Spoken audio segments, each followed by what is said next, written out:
Hello, I'm Arthur Reed. Welcome to the World War II History Channel, where we explore the pivotal moments and untold stories of the greatest generation. The ocean is a vast, heavy blanket of black water, hiding the quiet terrors of men who have forgotten what it feels like to be warm. Listen to the steady, rhythmic breathing of the waves as they lap against the cold steel hull of a massive transport ship. We are far out in the middle of the Atlantic, suspended somewhere between the lives these men once knew and a future they are too terrified to imagine. Down in the cavernous, dimly lit belly of the vessel, the air is thick with the scent of damp wool, salt, and the lingering exhaustion of a war that has suddenly, abruptly, ended for them.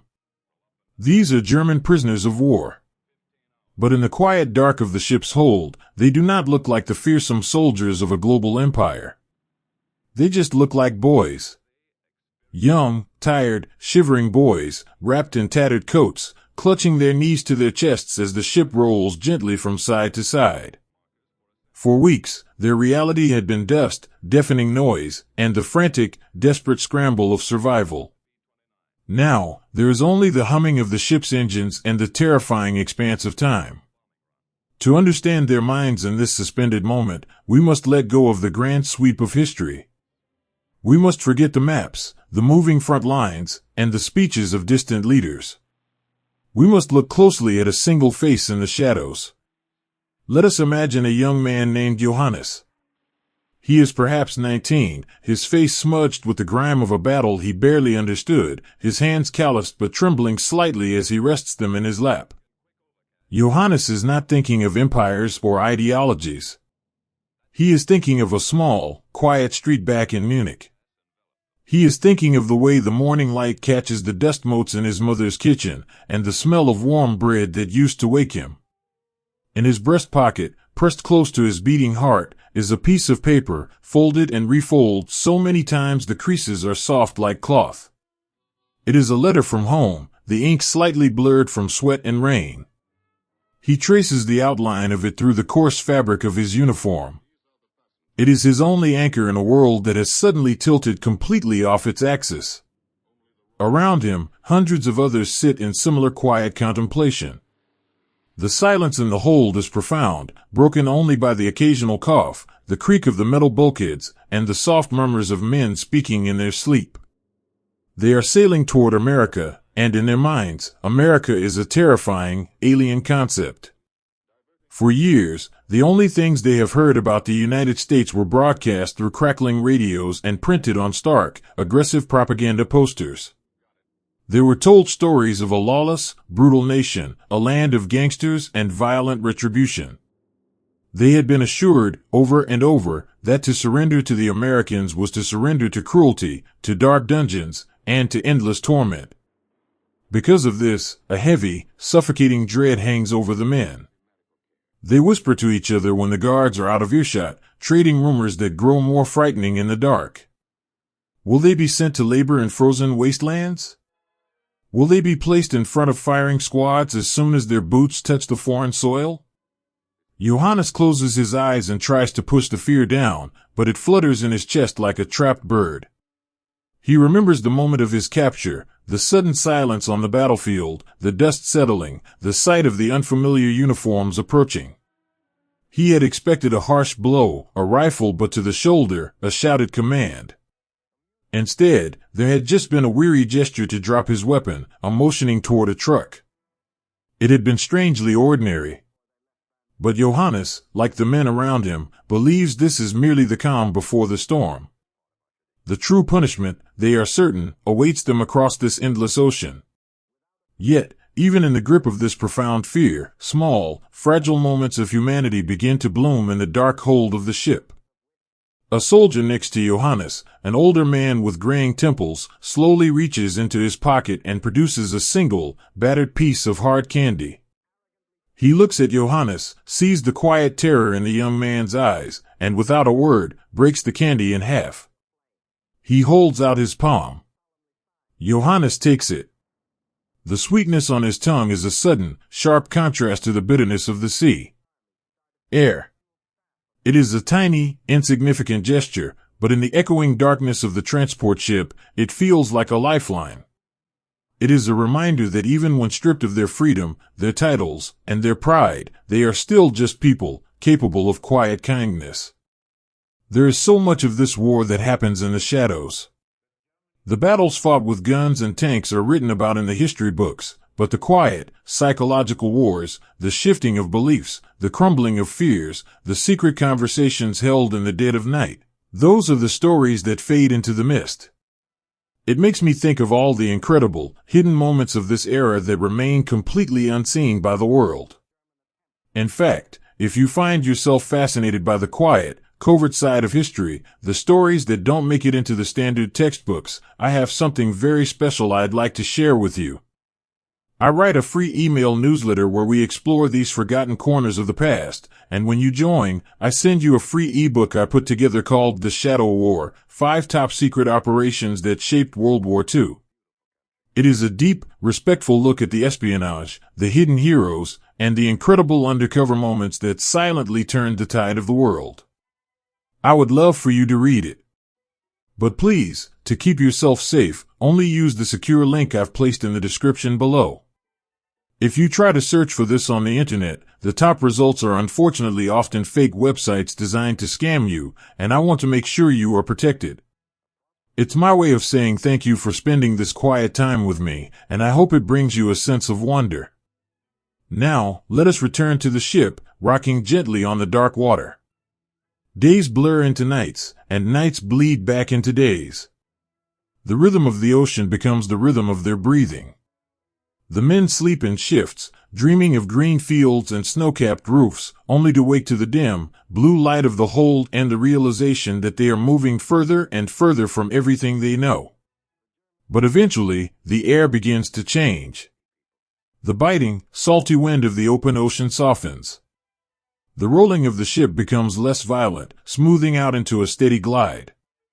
The men can feel it in their bones. They are approaching land. A nervous energy ripples through the hold. Men sit up straighter, smoothing their wrinkled uniforms, instinctively trying to regain some small measure of dignity. The older soldier beside Johannes closes his eyes and mutters a quiet prayer. Johannes simply clutches the letter in his pocket, his knuckles turning white. Suddenly, the heavy iron doors above them groan open, and a flood of brilliant, blinding light pours down the metal stairs. It is the sun. Not the harsh, unforgiving sun of the desert they left behind, but a crisp, golden light. The orders come down, spoken in a language they do not understand, but the gestures are clear. It is time to move. Slowly, hesitantly, the men begin to climb the stairs. As Johannes reaches the deck, he raises a hand to shield his eyes. And then, he sees it. He is looking at the coast of the United States. The shock of it steals the breath from his lungs. For years, Johannes has only known a world painted in the colors of destruction. He has seen shattered windows, ruined buildings, skies choked with black smoke, and landscapes scarred by craters.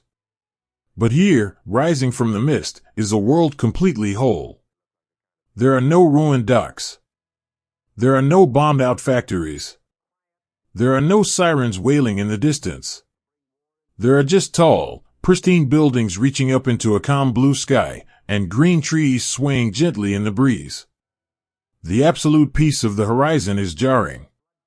It feels like waking up from a nightmare and finding yourself in a room where everything is exactly as it should be. But this sudden beauty does not comfort Johannes, it only deepens his confusion and his fear. If this country is so untouched, so powerful, what will they do to the broken men who have been brought to their shores? As the ship docks with a heavy, resonating thud, the prisoners are lined up on the deck. They look down at the wooden pier, expecting to see armed guards with vicious dogs, expecting to see mobs of angry citizens demanding their blood.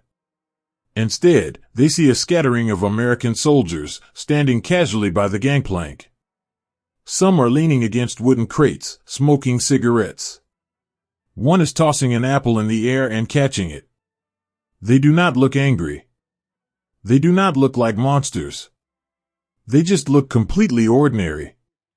As Johannes takes his first, trembling step onto the wooden ramp, his heart pounding in his ears, he braces himself for the blow that he is certain must come. He prepares his mind for the dark dungeons he was promised. He tightens his grip on the memory of his mother's kitchen, ready to retreat into his mind to survive the horrors ahead. He takes a breath of the fresh, sweet air, steps off the ramp, and his boot touches American soil for the very first time. He closes his eyes, waiting for the nightmare to begin. But the nightmare never comes. Instead, something far more unsettling, far more mysterious, is about to begin. A quiet, gentle unraveling of everything these men thought they knew. The heaviest chains we wear are often forged entirely in the quiet, dark rooms of our own imaginations. Listen to the steady, hypnotic rhythm of steel wheels gliding over endless tracks. It is a slow, methodical sound. Clack, clack. Clack, clack. It is the heartbeat of a train moving deep into the sprawling, mysterious heartland of the United States. Inside the passenger cars, the air is thick with a tense, breathless silence. The young German prisoners who walked off the transport ships just hours ago now sit rigidly in their seats. They do not recline. They do not rest their weary heads against the glass. They sit with their hands clasped tightly in their laps, staring straight ahead, waiting for the illusion to break. They are surrounded by a phantom menace. It is a terror not born of what they are experiencing, but of what they have been promised. For their entire young lives, the radios in their living rooms, the posters in their town squares, and the harsh voices of their commanders painted a terrifying portrait of the American enemy. They were taught that this was a land devoid of culture or mercy, a violent, chaotic wilderness populated by ruthless men who took no pity on the defeated. They were told that to be captured by the Americans was to be cast into a dark, unforgiving abyss.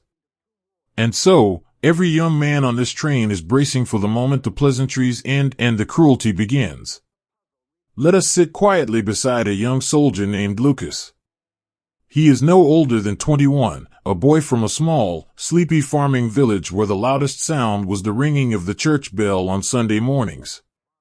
His uniform is far too large for his thin frame, and the wool scratches uncomfortably against his collarbone. In his left hand, buried deep inside his pocket, he nervously turns a small, carved wooden bird. His grandfather had whittled it for him when he was just a child. It is the only piece of home he has left. Lucas rubs his thumb over the smooth, worn wood, using it as a tiny anchor against the rising tide of his own panic. He turns his gaze slowly to the large glass window beside him, expecting to see the harsh, desolate wasteland his leaders had described. But the window frames a world that completely defies his understanding. Rolling past the glass are endless miles of emerald green forests, standing tall and undisturbed. There are sprawling, golden fields of wheat that sway gently in the afternoon breeze, glowing like soft velvet under the sun. Occasionally, the train slows as it passes through a small, quiet town. Lucas sees children with bicycles stopped at the railway crossings, their hands resting on the handlebars, watching the train roll by. He sees white picket fences, laundry drying on the line, and smoke curling lazily from the chimneys of warm, untouched homes. There are no craters. There are no shattered church steeples. There is no ash falling from the sky. This profound, absolute peace does not comfort Lucas. Instead, it disorients him completely. It feeds the phantom menace whispering in his mind. He thinks to himself, if this country is so vast, so incredibly wealthy and untouched by the fires of war, then what need do they have for us? What dark, hidden corners have they built for their prisoners? The beauty outside the window feels like a trap, a beautiful curtain drawn over a terrible, looming reality. A shadow falls across the aisle. An American guard is walking slowly down the length of the train car. The prisoners instantly freeze. Shoulders tense, breaths are held, eyes lock onto the floor. Lucas grips the wooden bird in his pocket so tightly his knuckles ache. This is it, he thinks. This is the moment the facade falls away. He waits for the sharp shout, the crack of a baton, the sudden, violent command that will strip away the last of his dignity. But the guard merely walks past. He moves with a relaxed, easy gait. He is softly humming a melody Lucas does not recognize, his hands resting lightly on his belt. He glances at the tense, terrified faces of the boys in the seats, offers a small, casual nod to no one in particular, and continues into the next car. The silence that follows his departure is deafening. The absence of cruelty is a heavy, confusing weight. To expect a blow that never comes is its own kind of exhaustion. It drains the spirit. It forces the mind to constantly invent new horrors to fear. The prisoners begin to suspect everything. If they are given a piece of bread, they wonder if it is poisoned. If they are offered a drink of water, they wonder what chemical it might contain. The phantom menace wraps around them, an invisible fog of paranoia that turns every small comfort into a source of deep, psychological dread. As the afternoon sun begins to dip below the horizon, painting the American sky in soft hues of lavender and bruised orange, the cabin grows dim. Small amber reading lights flicker on, casting long, warm shadows across the faces of the men. In the quiet semi-darkness, the rigid posture of the soldiers finally begins to soften, just a fraction. Exhaustion begins to win the battle over fear. A boy sitting across the aisle from Lucas slowly opens a small, battered canvas satchel. With trembling fingers, he pulls out a piece of stationery and a stub of a pencil. He places the paper on his knee, his shoulders hunched, and begins to write. He is writing to a mother who does not know if he is alive or dead. He writes that he has crossed the ocean. He writes that he is on a train. He hesitates, his pencil hovering over the page, unsure of how to explain that the monsters he was told to fear have simply left him alone to watch the sunset. To uncover these soft, trembling truths requires a slow, gentle unearthing. It means sitting for quiet, solitary hours in dust-filled archives, delicately turning the yellowed pages of personal diaries, and translating the hurried, frightened cursive of young men who thought they might never see their homes again. Preserving these deeply human, forgotten stories takes an enormous amount of time, care, and dedication, and it is a labor of profound love. If you find value in these peaceful journeys into the past, and if you would like to support the massive research it takes to bring these hidden memories to life, I would be so incredibly grateful if you considered leaving a small tip, even just $1, on my Ko-Fi page. It truly keeps this history alive and allows us to keep exploring these quiet moments together. But please, to keep yourself safe, only use the secure link I've placed in the description below. If you try to search for this on the internet, the top results are unfortunately often fake websites designed to scam you, and I want to make sure you are protected. Your support and your safety mean the world to me. Let us return to the gentle, rhythmic swaying of the train car in the gathering night. The hours stretch on, blurring into a quiet, dreamlike state. Lucas rests his forehead against the cool glass of the window. Outside, the world has gone completely dark, save for the occasional solitary light of a farmhouse in the vast, empty distance. It looks like a single star fallen to earth. He watches it until it vanishes behind a line of trees. He wonders what the people in that house are doing. Are they sitting around a wooden table, eating a warm meal? Are they reading by the fire? The realization that life is simply continuing out there, peaceful and ordinary, creates an ache in his chest so profound it brings water to his eyes. He misses the ordinary. He misses the mundane. The war had stripped all the softness from his life, replacing it with sharp edges and loud noises. Now, surrounded by this quiet, plush train car and the gentle hum of the wheels, he feels a strange, terrifying vulnerability creeping in. The phantom menace, the fear of brutal guards and dark dungeons, was something he knew how to brace against.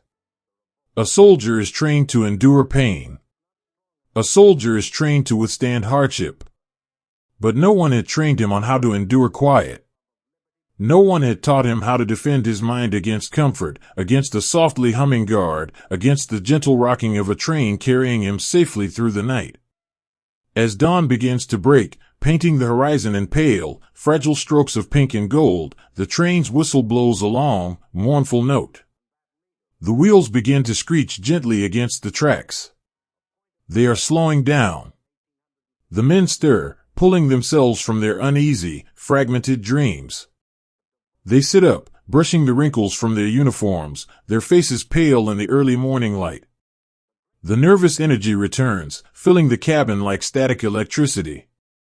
Lucas slips the wooden bird back into his pocket and takes a deep, shaky breath. Through the window, the misty silhouettes of buildings begin to appear. It is not a city. It is a sprawling complex surrounded by tall fences. The train eases to a complete halt with a heavy sigh of steam. The doors at the end of the car slide open. The crisp, cool morning air rushes in, carrying the scent of pine needles and damp earth. A voice calls out, not a scream, but a firm, steady instruction. It is time to step off the train. It is time to face whatever awaits them at the end of the line. Lucas stands, his legs stiff and aching. He joins the silent, shuffling line of men moving toward the exit. The phantom menace sits heavily on his shoulders, whispering that the illusion is finally over. He steps out of the dim carriage and down the metal steps, his boots crunching softly on the gravel below. He looks up, bracing for the nightmare. But as the morning mist begins to clear, revealing the camp before him, the phantom in his mind stammers, confused. Because what Lucas sees is not a dark fortress of punishment. It is something else entirely. Something strange, quiet, and impossibly welcoming. But that is a story for the next chapter of our journey. Just close your eyes, breathe in the quiet night, and let the gentle rhythm of the train carry you away into the peaceful dark.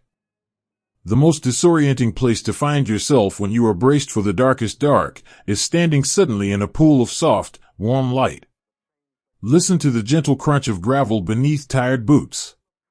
The morning mist is still clinging to the damp earth, swirling in slow, lazy ribbons around the ankles of the men as they stand in the quiet American dawn.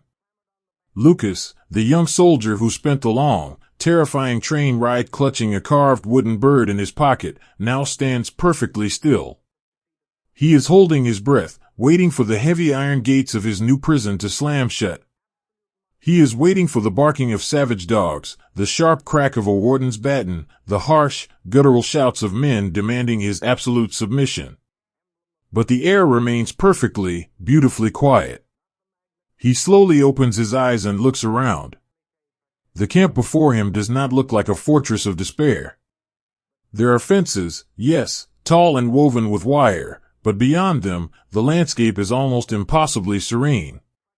There are neat rows of wooden buildings, painted a soft, clean white. There are patches of bright green grass, trimmed and manicured, sparkling with the morning dew. A gentle breeze rustles through the leaves of a large oak tree standing near the center of the compound. It looks less like a prison camp and more like a quiet, rural farm, sleeping under the vast, open sky. Lucas blinks, his mind struggling to reconcile the horrific stories he had been told with the tranquil reality stretching out in front of him. A profound, dizzying confusion begins to take root in his chest. Where are the dark, damp cells? Where are the instruments of pain? An American guard approaches the line of prisoners. He does not march with rigid, aggressive steps. He simply walks, casually, carrying a clipboard. He speaks in a calm, measured tone to a translator, who then turns to the German soldiers. The translator's voice is remarkably polite. There are no threats. There are only simple instructions. They are to walk toward the large building on the left. They will be given an opportunity to wash. They will be given fresh clothing. The men shuffle forward, moving like sleepwalkers trapped in a very strange, very peaceful dream. Inside the washhouse, the air is thick with warm steam. It smells of clean soap and damp cedar wood. Lucas stands under the shower head, trembling slightly, as he reaches out and turns the metal dial. Instantly, a steady stream of hot water cascades over his head and down his shoulders. He gasps. It is a quiet, involuntary sound. For years, Lucas has only known the biting, agonizing cold of the European winter. He has known the feeling of freezing rain seeping through his boots, the sharp ache of frost on his fingertips, the desperate huddling together with other men in muddy trenches just to keep from freezing to death. Water, to him, had become an enemy. It meant sickness. It meant suffering. But this water is a warm, enveloping embrace. It washes over his bruised and exhausted body, melting the frost that had settled deep within his bones. As he takes the simple bar of white soap and lathers his skin, he watches the dark, heavy mud of the battlefield swirl down the drain at his feet. And with that mud goes something else. A tiny, imperceptible layer of his hardened armor washes away with it. You cannot maintain a posture of absolute, terrified defense when you are surrounded by the luxurious comfort of hot water and fragrant soap. The simple, physical relief is too overpowering. It disarms him, leaving him feeling raw, vulnerable, and completely bewildered. When they emerge from the showers, their skin pink and their hair damp, they are not handed the striped, humiliating rags they had expected. Instead, they are given neatly folded stacks of clean clothes. The fabric is soft. It smells of fresh laundry and sunshine.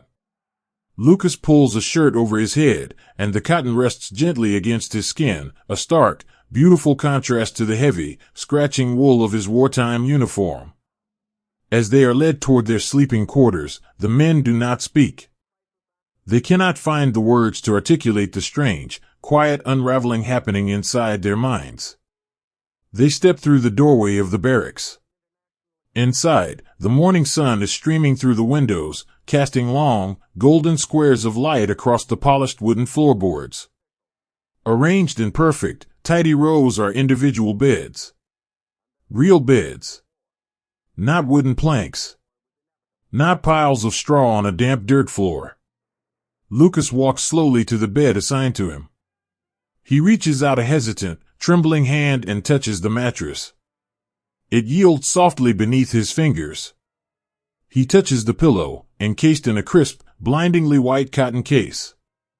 At the foot of the bed rests a thick, woolen blanket, folded with absolute precision. He sits on the edge of the mattress. The springs creak gently, a domestic, comforting sound that echoes in the quiet room. He looks down at his hands, clean and resting on soft fabric. For the first time since he put on a uniform, he feels a sudden, overwhelming urge to cry. Not from fear, and not from pain, but from the sheer, crushing weight of unexpected humanity. He had prepared his mind to endure torture. He had fortified his soul to withstand starvation and cruelty. But no one had prepared him for clean white sheets. No one had told him how to defend his loyalty against the devastating weapon of simple, unearned dignity. It is in these incredibly quiet, tactile moments that the course of history actually begins to turn. The grand strategies of the war were decided by generals in heavily guarded rooms, but the secret, psychological war was won here, in the texture of a clean blanket and the warmth of a morning sunbeam. The physical artifacts of this era, the simple canvas cots, the typed letters, the uniforms, the tin coffee cups, they all hold the silent and visible echoes of these profound emotional shifts. Being able to see these items, to hold pieces of history, or to watch the broader scope of the war unfold visually, brings us so much closer to understanding the reality of what these men lived through. If you are deeply moved by the tangible history of this era, or if you want to understand the vast, sweeping conflict that surrounded these quiet camps, I highly recommend exploring some of the incredible WWII memorabilia available, or taking an evening to watch a sweeping historical film like Midway on Amazon Prime. It helps bridge the gap between the quiet stories we share here and the monumental scale of the world outside those fences. But please, to keep yourself safe, only use the secure link I've placed in the description below. If you try to search for this on the internet, the top results are unfortunately often fake websites designed to scam you, and I want to make sure you are protected. It is my greatest wish that you explore this history safely and comfortably. Now, let us return to the quiet barracks, where the dust motes are dancing lazily in the shafts of sunlight. Down the row from Lucas, a young boy with bright blonde hair slowly lies back against his pillow. He stares up at the wooden rafters, his chest rising and falling in a slow, deep rhythm. He closes his eyes, and a single, silent tear slips down his cheek, disappearing into the white fabric. He is not mourning his capture. He is mourning the realization that the terrifying monsters he had been ordered to fight with his dying breath have just given him a safe place to sleep. Later in the morning, the heavy wooden doors of the dining hall are opened to them. The men walk in, their eyes wide, taking in the long tables. They expect watery gruel. They expect the stale, hardened crusts of bread they had fought over in the dying days of their campaigns. Instead, the air is thick with the rich, intoxicating aroma of roasted meats, boiled potatoes, and fresh, steaming vegetables. There are baskets overflowing with soft, white bread. There are large metal pitchers filled with hot, dark coffee, sending fragrant ribbons of steam into the air. Lucas takes a metal tray and moves down the line. An American cook, wearing a clean white apron, scoops a generous portion of food onto his plate. The cook does not scowl. He does not sneer. He simply offers a small, tired smile, a gesture of quiet, unspoken understanding between two men who are both far away from their homes. Lucas sits at a table and stares at his plate. The sheer abundance of it is staggering. He takes a piece of the soft white bread and brings it to his lips. The taste is incredibly sweet, incredibly fresh. He chews slowly, his mind drifting back to his village, remembering the hollow, sunken cheeks of his neighbors as the rations dwindled to nothing. And here he sits, a captured enemy, being fed like an honored guest. The psychological architecture of the German soldier was built on a foundation of absolute discipline and shared suffering. They were taught that to endure hardship was the highest form of loyalty.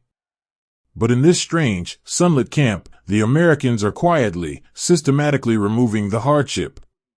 And in doing so, they are removing the very friction that keeps the soldiers' defensive wall standing. When you fight against a wall, pushing against it with all your might, the wall holds firm.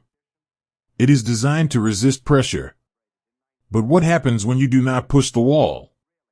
What happens when you simply wrap it in a warm blanket, offer it a hot cup of coffee, and invite it to rest? The wall does not break.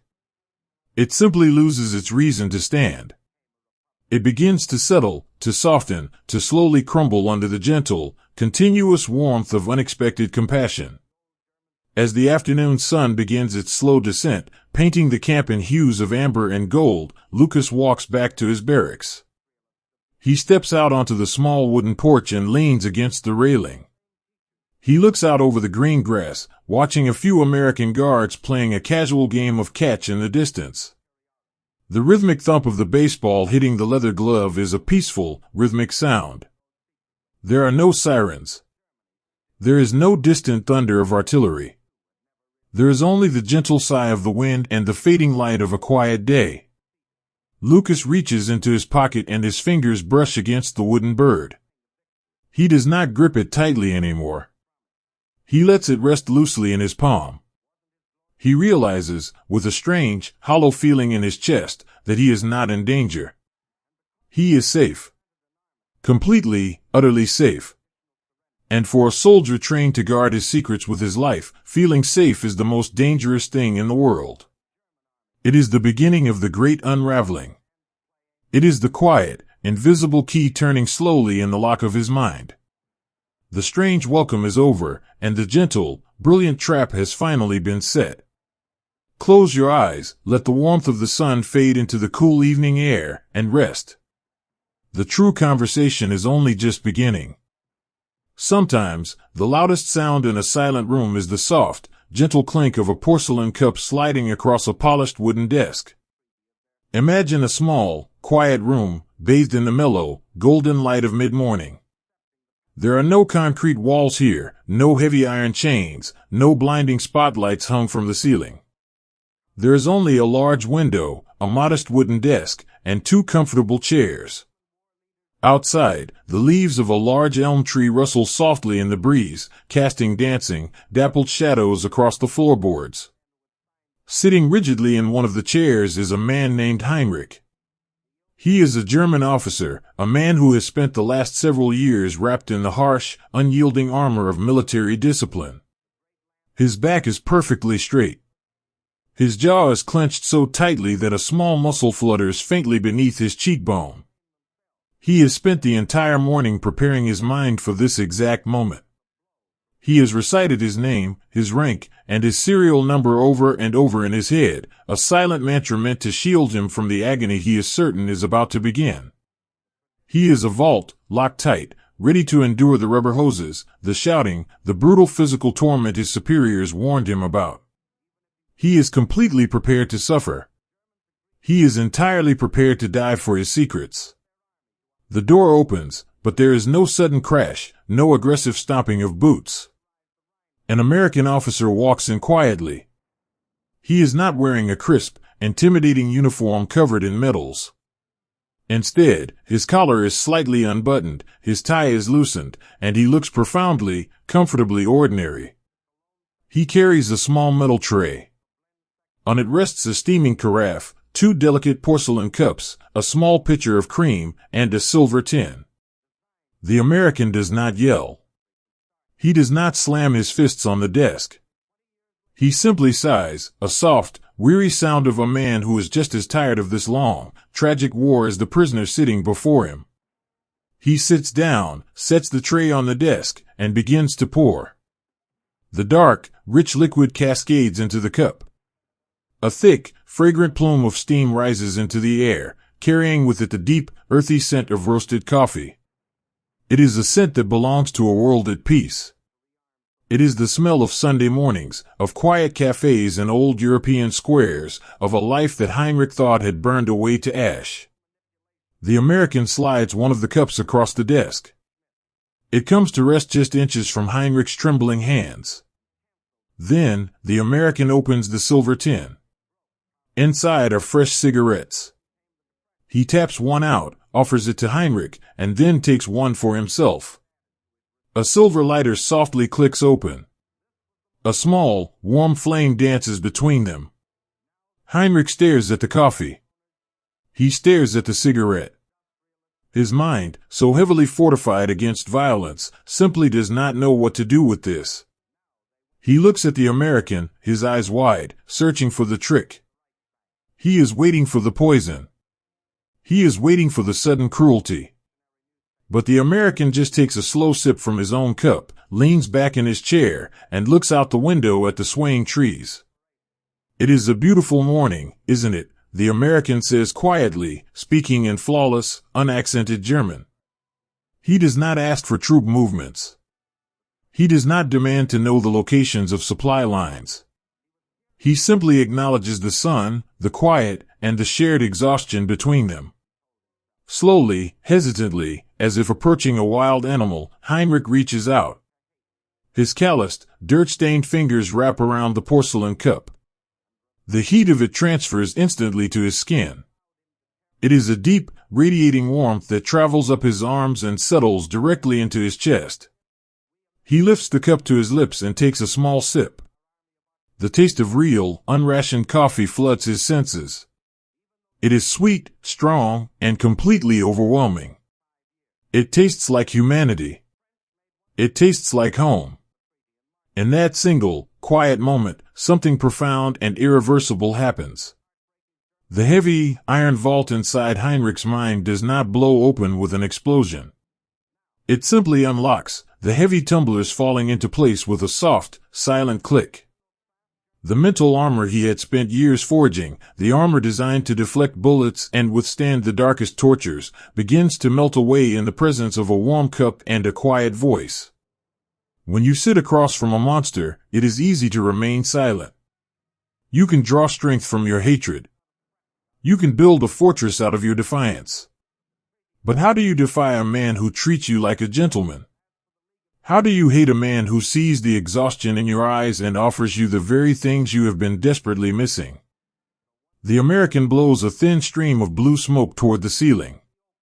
He begins to talk, but not about the war. He talks about his hometown. He talks about his garden, about how difficult it is to get tomatoes to grow in the late summer heat.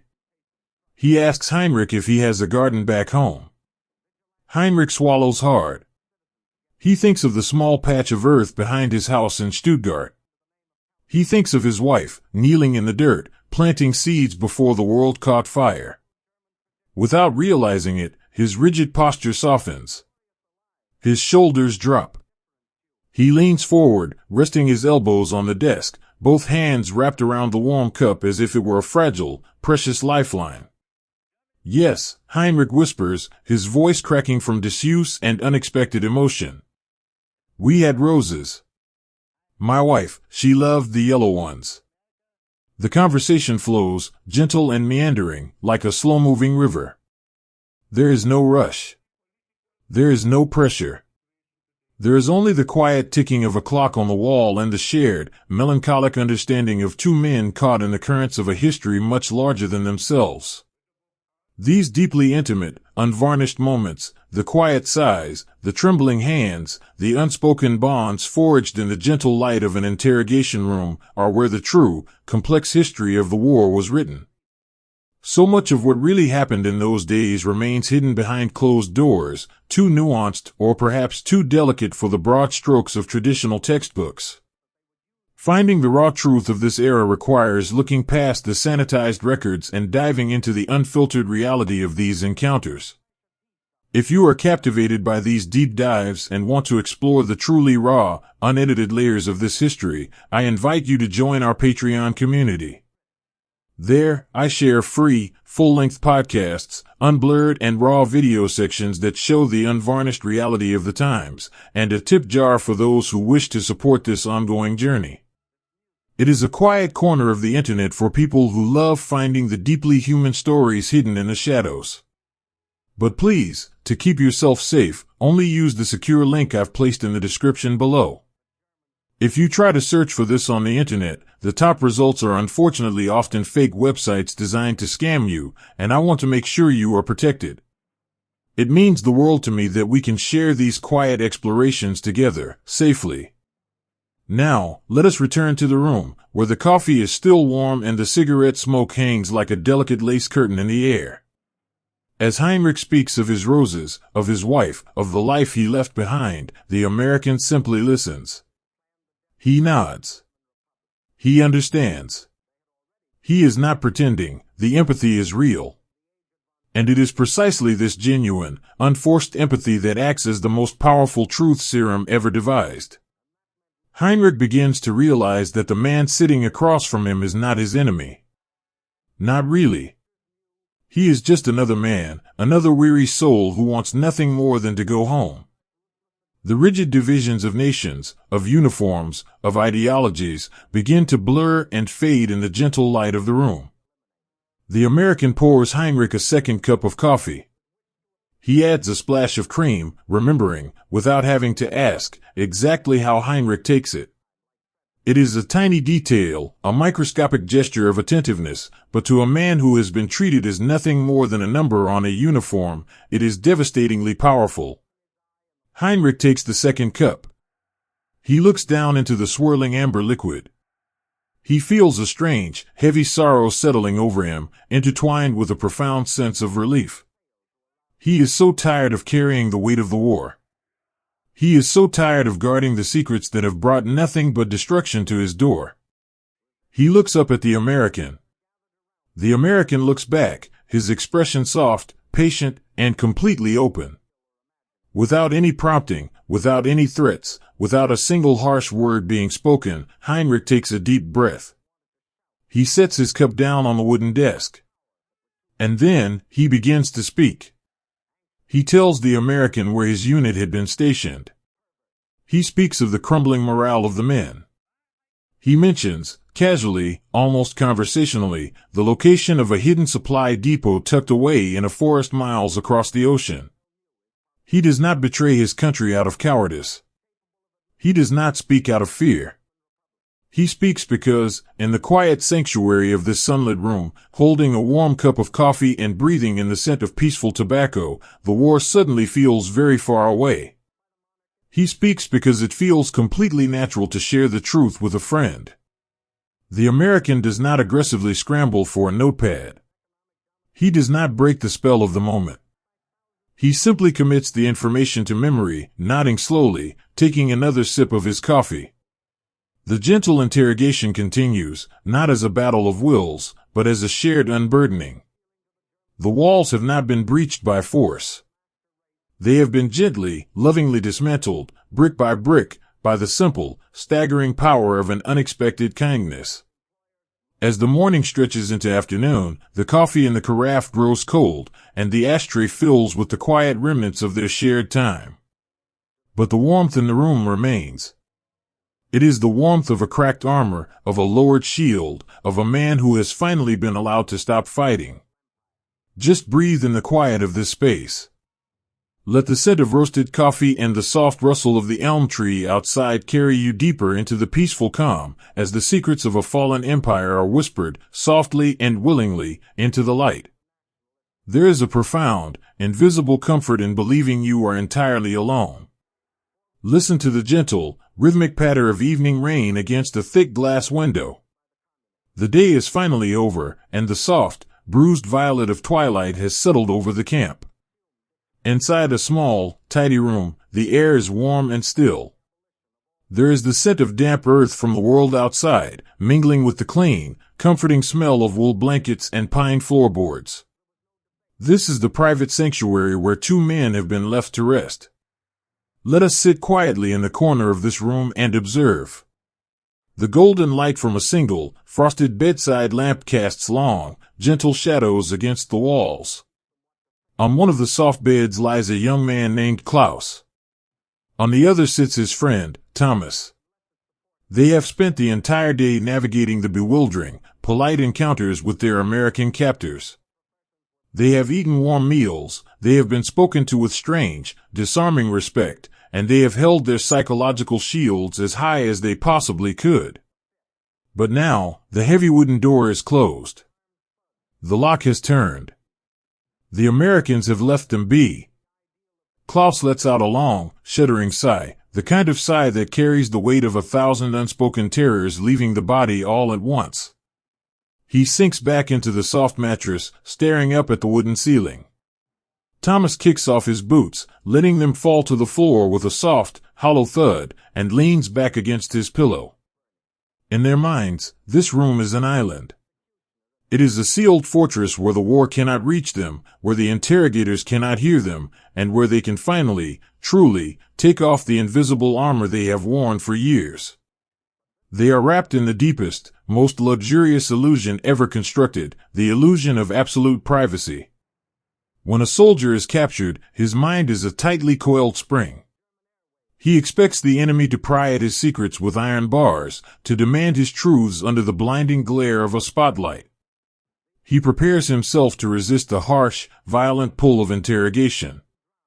But the architects of this quiet American camp understood a profound secret about the human heart. They understood that you do not need to pull the truth from a man. You simply have to give him a safe, warm, empty room, and he will eventually set the truth down all on his own. Klaus turns his head on the pillow, looking over at his friend. The light from the lamp catches the exhaustion in his eyes. He speaks, and his voice is barely a whisper, soft and fragile in the quiet room. He does not speak of troop movements or military strategy. He speaks of his fear. He tells Thomas how terrified he was when the ship first docked, how he thought they were going to be lined up against the wall and shot.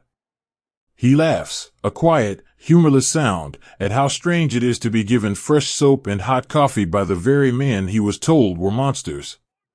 Thomas nods, rubbing a tired hand over his face. He speaks of his little sister back in Bremen, wondering if she is safe from the falling bombs, wondering if the roof of their family home is still standing.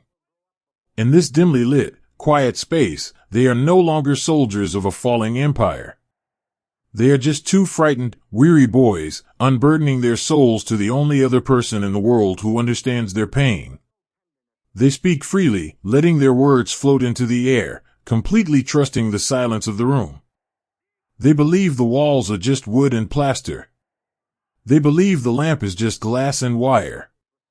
They believe the heating radiator in the corner is just a quiet machine keeping the chill away. But the room is not empty. The walls are breathing. Hidden deep within the architecture of this peaceful sanctuary, woven invisibly into the very fabric of their comfort, are the quiet, metallic ears of their captors. Behind the plaster, buried in the baseboards, tucked delicately inside the casing of the bedside lamp, are tiny, state-of-the-art microphones. They do not buzz. They do not click. They sit in perfect, absolute silence, absorbing every whispered confession, every soft tear, and every secret spoken in the dark. It is a masterpiece of psychological design. The Americans knew that a man will lie to an interrogator, but he will rarely lie to his best friend in the quiet hours of the night. By removing the pressure, by offering them safety, comfort, and the profound gift of apparent isolation, the captors allowed the prisoners to defeat themselves. The men were not broken, they simply melted. As Klaus and Thomas continue to whisper, their conversation naturally drifts. The relief of sharing their personal fears opens the floodgates of their memory. Thomas, feeling a sudden surge of camaraderie, mentions a factory he had guarded before he was sent to the front. He mentions the strange shape of the planes they were building there, the hidden location tucked away in a valley, the name of the commander in charge. He doesn't say these things to betray his country. He says them because they are fragments of his life, and he is just a man trying to connect his past to his present. He is just sharing a story with a friend to pass the quiet hours of the night. He does not know that his whispered memories are traveling through tiny copper wires hidden beneath the floorboards. He does not know that they are slipping out of the room, running across the camp, and feeding directly into a secret basement where the true interrogation is happening in the dark. The walls are absorbing his truths, gentle as a sponge soaking up water, completely without force, completely without pain. There is something deeply haunting about the contrast between the peaceful facade of these camps and the harsh, devastating war raging outside of them. The history we see is so often filtered, showing only the quiet moments or the grand, sanitized victories. But the reality of this era was incredibly complex, filled with raw, unfiltered truths that are rarely shown to the public. The true face of the war, the harsh realities that these men were hiding from, are often kept locked away in restricted archives. If you are someone who seeks to understand the full, unvarnished picture of history, I want to share something important with you. I have curated a digital collection on Gumroad featuring unseen, raw images and videos of the war, materials that are simply too real, too unfiltered to be shown on standard platforms. It offers a stark, profound look at the world these prisoners left behind. But please, to keep yourself safe, only use the secure link I've placed in the description below.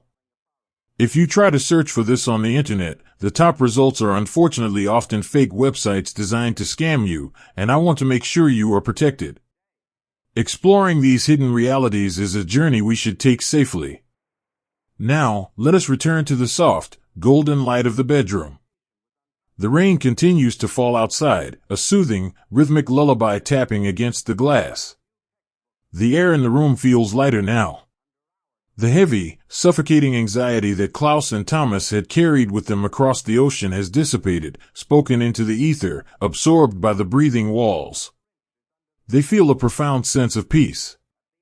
The irony is as beautiful as it is tragic. The very mechanism that is stripping them of their deepest military secrets is the same mechanism that is healing their traumatized minds. They are finding therapy in the very trap designed to dismantle them. Klaus reaches out and turns the small dial on the bedside lamp. The golden light vanishes, leaving the room bathed in the soft, silver glow of the moon filtering through the rain-streaked window. He pulls the thick wool blanket up to his chin. The fabric is warm, the mattress is soft, and for the first time in years, he feels completely safe from harm. "Good night, Thomas," he whispers into the dark. "Good night, Klaus," comes the soft reply from across the room. Within minutes, the steady, rhythmic sound of their breathing fills the space. They have fallen into a deep, dreamless sleep, completely surrendered to the comfort of their surroundings. And all around them, the room listens. The wood, the plaster, the wires in the dark. They hold the secrets of the sleeping men, capturing the whispered echoes of a falling empire, not with the harsh crack of a whip, but with the gentle, quiet embrace of an empty room. Just listen to the rain. Let the shadows lengthen, and allow the peaceful illusion of the night to carry you away. Sleep now, and let the breathing walls keep watch in the dark. The rhythmic, hollow click of a celluloid ball against the wooden table is a sound that belongs to childhood summers, not the grim reality of a prisoner of war. Listen to that sound for a moment. Pock. Pock. Pock. It is steady, almost hypnotic, echoing off the high ceilings of a sun-drenched recreational hall. To a man like Hans, a soldier who has spent the last 3 years surrounded by the heavy, metallic cacophony of heavy artillery and the shrill whistle of falling mortar shells, this tiny, delicate sound is utterly surreal. He stands at one end of a green-painted ping-pong table, a wooden paddle held awkwardly in a hand that, only weeks ago, was white-knuckled around the grip of a Mauser. The air in the hall is warm and carries the faint, sweet scent of floor wax and cut grass drifting in through the wide-open windows. There is no tension here. There are no barked orders. Instead, there is the soft murmur of conversation in German, punctuated by the sudden, bright burst of a laugh. Hans watches the little white ball arc through the air, catching a glint of afternoon sunlight before it kisses the table and zips toward him. He lunges, a bit clumsily, and sends it back. He is playing against a fellow prisoner, a boy named Dieter who can't be more than 18. Dieter's face is flushed with exertion, his eyes bright with a focus that has nothing to do with survival and everything to do with the score. For a few minutes, the war does not exist. The crushing weight of defeat, the uncertainty of the future, the hollow ache for a home that might not even be standing, all of it is suspended. There is only the ball. There is only the game. This was the quiet brilliance of the American approach. The architects of these camps understood that the German military machine was built on a foundation of rigid, unyielding discipline. From the moment a boy entered the service, he was taught that his value lay in his posture, his obedience, and his stoic endurance of hardship. This Haltung, this inner and outer bearing, was the armor of the German soul.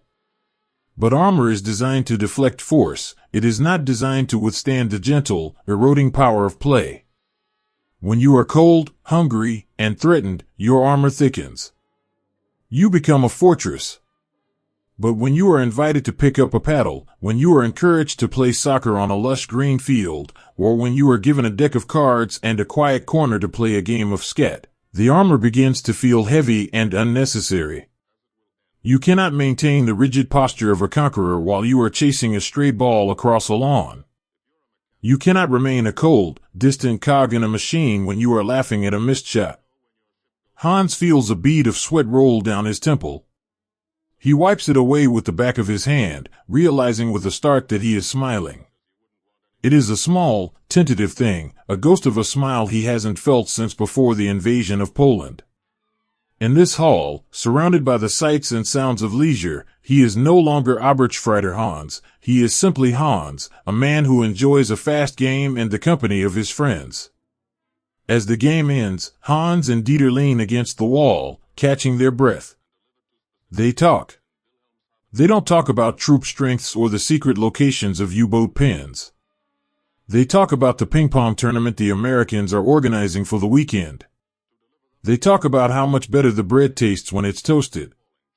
They talk about the movies they hope will be shown in the camp theater next Tuesday. But even as they speak, the unseen ears are listening. The very hall that feels like a sanctuary of freedom is, in reality, a finely tuned instrument of intelligence. The Americans knew that a relaxed man is a talkative man. They knew that the information shared over a ping-pong table or a game of cards was often far more valuable than anything extracted through hours of traditional questioning. In the heat of a game, or in the relaxed exhaustion that follows it, the tongue loosens. A soldier might mention a particular officer he liked, or a strange new weapon he saw being tested near his hometown, or a particular bridge he helped guard. These fragments, gathered from 100 different games of ping pong, were woven together into a tapestry of intelligence that the German High Command could never have imagined. The ingenuity of these methods, the way they turned simple human kindness and recreation into a tool of espionage, is one of the most fascinating chapters of the Secret War. It reminds us that the most significant events of history often happen in the quietest, most unexpected places. If you find yourself drawn to these hidden narratives, the secret operations that moved like shadows behind the grand battles of the front lines, I have something that might interest you. I've put together a special resource for those who want to look deeper into the veil of history. It's an email newsletter where we explore these forgotten facts and hidden heroes every week, and when you sign up, I'll send you a free ebook I wrote titled The Shadow War: 5 Top Secret Operations That Shaped World War II. It's a quiet, respectful dive into the world of espionage and the brilliant, subtle minds that changed the course of our world. But please, to keep yourself safe, only use the secure link I've placed in the description below. If you try to search for this on the internet, the top results are unfortunately often fake websites designed to scam you, and I want to make sure you are protected. I'd love for you to join our little community of history lovers, safely and comfortably. Now, let us return to the rhythmic sound of the game. Hans watches as another pair of men take their places at the table. He sees the same transformation happen to them. Their shoulders, once pulled back in a tight, military line, begin to slump into a natural, relaxed curve. Their faces, once masks of stoic indifference, begin to ripple with genuine emotion. The ping-pong table acts as a bridge, carrying them back from the world of total war to the world of simple, human interaction. In another part of the camp, a soccer match is in full swing. The sound of shouting and the thud of boots against a leather ball fill the air. To an outsider, it looks like a scene of pure, innocent joy. And for the men on the field, it truly is. They are breathing deeply of the clean American air, their muscles aching with a healthy, productive tiredness. They feel a sense of camaraderie that is not based on shared trauma, but on shared effort. The American guards stand on the sidelines, their rifles slung casually over their shoulders. Some of them are cheering for the prisoners, shouting encouragement in broken German or simple English. This lack of hostility is perhaps the most disarming thing of all. A prisoner who is treated with contempt will naturally harbor resentment and a desire to resist. But a prisoner who is treated as a fellow sportsman, as a human being worthy of respect and even a little bit of fun, finds it very difficult to maintain his hatred. Hans walks toward the exit of the hall, his paddle tucked under his arm. He passes a small group of men sitting at a wooden table, hunched over a game of chess. The room is silent here, save for the occasional soft click of a wooden piece being moved across the board. The concentration on their faces is intense, but it is a peaceful concentration. They are not calculating the trajectory of a shell, they are calculating the movement of a wooden knight. As he steps out into the cool evening air, Hans feels a strange, light sensation in his chest. The camp is beginning to settle into the quiet of dusk. The long shadows of the barracks stretch across the green grass, and the first few stars are beginning to twinkle in the vast, pale sky. He thinks about the letters he has written home. In them, he struggles to describe this place. How can he tell his mother that he is playing ping pong while his country is in flames? How can he explain that his captors are kind, and that the food is plentiful, and that he feels more like a person here than he ever did in the army? He fears she won't believe him. He fears he doesn't quite believe it himself. The tragedy of the ping-pong tables was that they were both a gift and a trap. They offered the men a glimpse of the life they had lost, the simple pleasures, the laughter, the freedom of movement. But they also ensured that the secrets those men held would eventually find their way into the hands of the enemy. The Americans didn't need to break the men's bodies, they simply needed to remind them of what it felt like to be human. And once that reminder took hold, the war was already over in their hearts. The rigid, disciplined soldier died, and in his place, the ordinary man returned.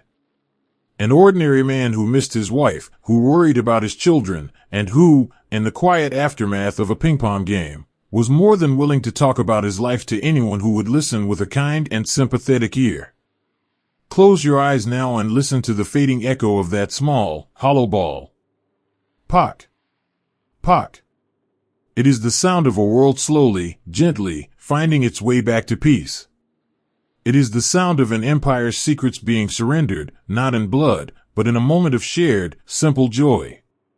Sleep now, and let the quiet rhythm of the game carry you into a dream where the tables are always green, the sun is always warm, and the war is nothing more than a distant, fading memory. The evening air carries the scent of damp earth and late-blooming jasmine, a fragrance so sweet it almost makes you forget the silver wire humming at the edge of the world. Imagine, if you will, the soft, bruised purple of a summer twilight settling over a garden that shouldn't exist. It is a quiet corner of the camp, tucked away from the barracks and the gravel paths, where the grass is long and cool against the ankles. Here, the Americans have allowed a small patch of earth to remain wild, decorated with a few wooden benches and the low, sweeping branches of a weeping willow. To a man who has spent years in the gray, smoke-choked shadow of the front lines, this little garden feels like a miracle. It feels like a dream of a world that had been lost forever. Two figures move slowly through the tall grass toward a bench nestled under the willow. They are Friedrich and Emil. They walk with the heavy, rhythmic gait of men who have carried the weight of the world on their shoulders for far too long. Their uniforms are clean now, smelling of soap instead of sulfur, but their eyes still hold the flickering shadows of the things they have seen. They sit down, and for a long time, they say nothing. They simply breathe. They listen to the crickets beginning their nightly song and the distant, lonely call of a bird in the woods beyond the fence. Friedrich reaches into his pocket and pulls out a small, crumpled pouch of tobacco. His movements are slow and deliberate, a quiet ritual of peace. He rolls 2 cigarettes, his fingers trembling just a fraction, and hands one to Emil. The flare of the match is a sudden, warm star in the gathering dark. As they exhale the blue smoke, the tension that has lived in their chests for years begins to soften, like wax melting near a flame. In this garden, under the protective canopy of the willow, Friedrich and Emil feel a sense of safety that is almost intoxicating. They believe they are truly alone. They believe the soft rustle of the leaves and the deepening shadows are their only witnesses. And so, they begin to talk. Their voices are low, barely more than whispers, drifting like the smoke from their cigarettes. They don't talk about the war at first. They talk about the gardens they left behind. Emil speaks of his wife, Marta, and the way she used to fuss over her roses in the garden behind their small house in Dresden. He describes the exact shade of red of her favorite blooms, a color so vibrant it seemed to glow in the morning light. He remembers the sound of her laughter as she chased the neighbor's cat away from the flower beds. As he speaks, his voice takes on a melodic, wistful quality. He is no longer a prisoner. He is a husband, a gardener, a man who misses the simple beauty of a quiet life. Friedrich listens, nodding slowly. He talks about the apple trees in his father's orchard, the way the branches would bow low under the weight of the fruit in late September. He describes the smell of the cellar where they stored the harvest, cool, earthy, and sweet. These are the memories that kept them alive through the freezing nights in the trenches, the small, bright kernels of home they kept hidden in the deepest pockets of their hearts. But as the silence of the garden deepens, and the feeling of sanctuary takes hold, their conversation begins to shift. It is a natural, effortless slide. When you feel safe, when you feel heard, the boundaries of what you keep secret begin to blur. Emil, leaning back against the wooden slats of the bench, mentions a conversation he overheard at headquarters just before his capture. He speaks of it not as a military secret, but as a story, a memory of a long, stressful night spent over maps and crackling radios. He mentions the name of a town, a specific forest where a new unit was being gathered, a detail about a supply train that never arrived. He speaks of these things with a quiet, weary resignation, as if he is merely unburdening himself of the heavy fragments of a life he no longer wants to lead. Friedrich responds with his own fragments. He speaks of the factory where he worked as a young engineer before the draft, describing the intricate vibrations of the machinery and the strange, new designs he saw on the blueprints. He talks about the technical challenges they faced, the small failures and the quiet triumphs of his work. To him, it is just shop talk, the shared language of a man who loved his craft. He has no idea that every word he utters is a golden thread, being pulled gently from his mind and woven into a grander tapestry of understanding by unseen hands. There is a profound, heartbreaking fragility in these voices in the garden. They are the voices of men who have been disarmed not by force, but by the simple, staggering power of a quiet evening and a sympathetic ear. The Americans understood that the human spirit craves connection more than almost anything else.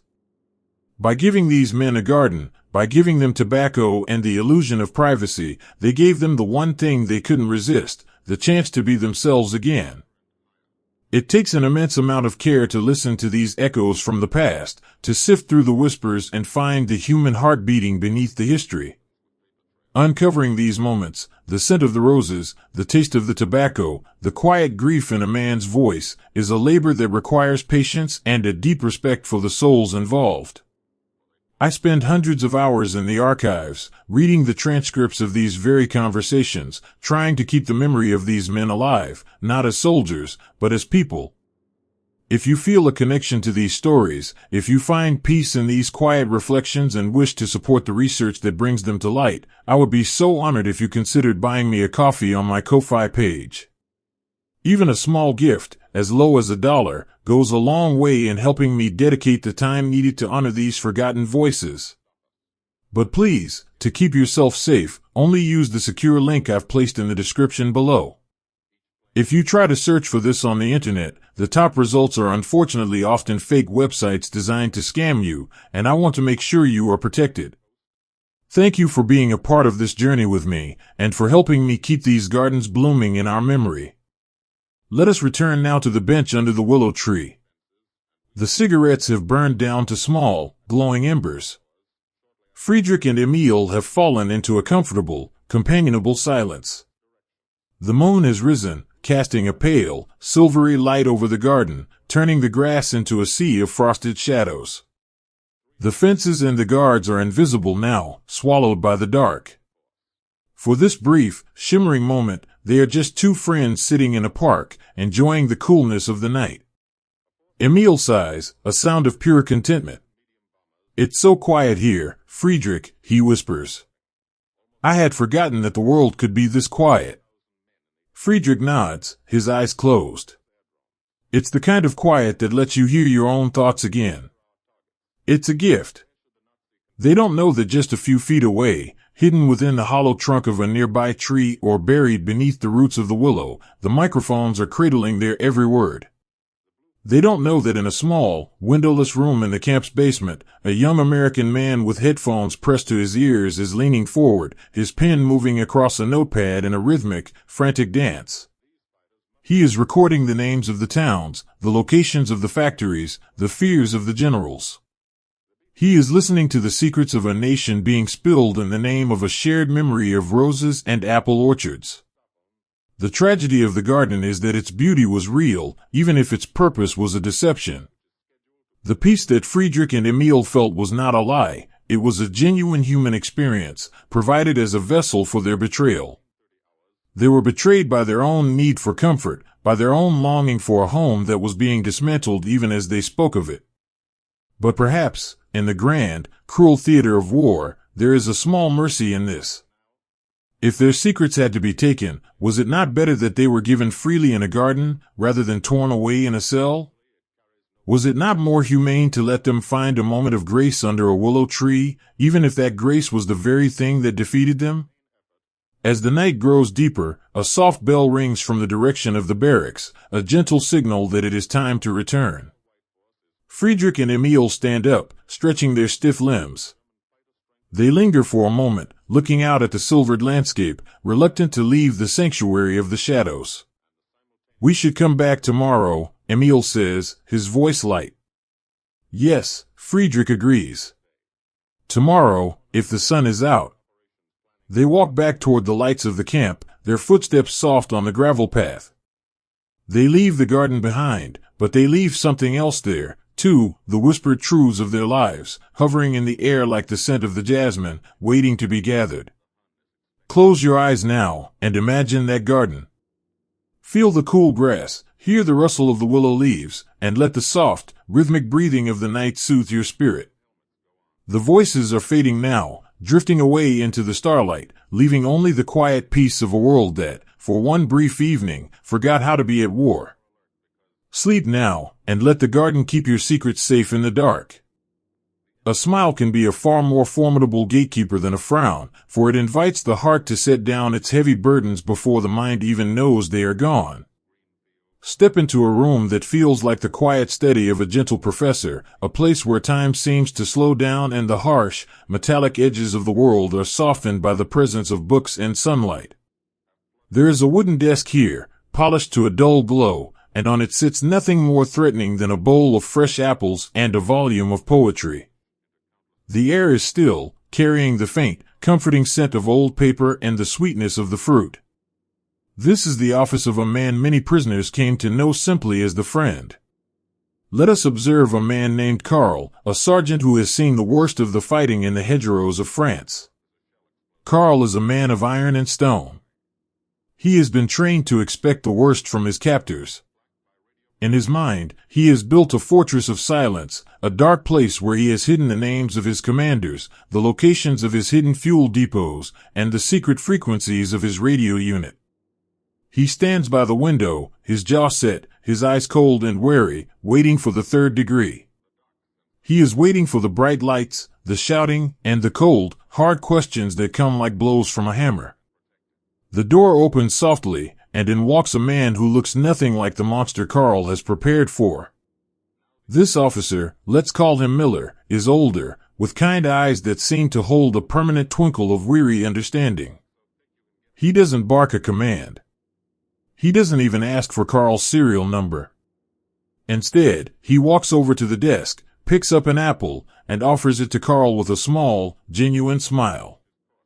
"I've heard the orchards in your home district are particularly beautiful this time of year," Miller says in a soft, melodic German that carries the specific, lilting accent of Karl's own neighborhood.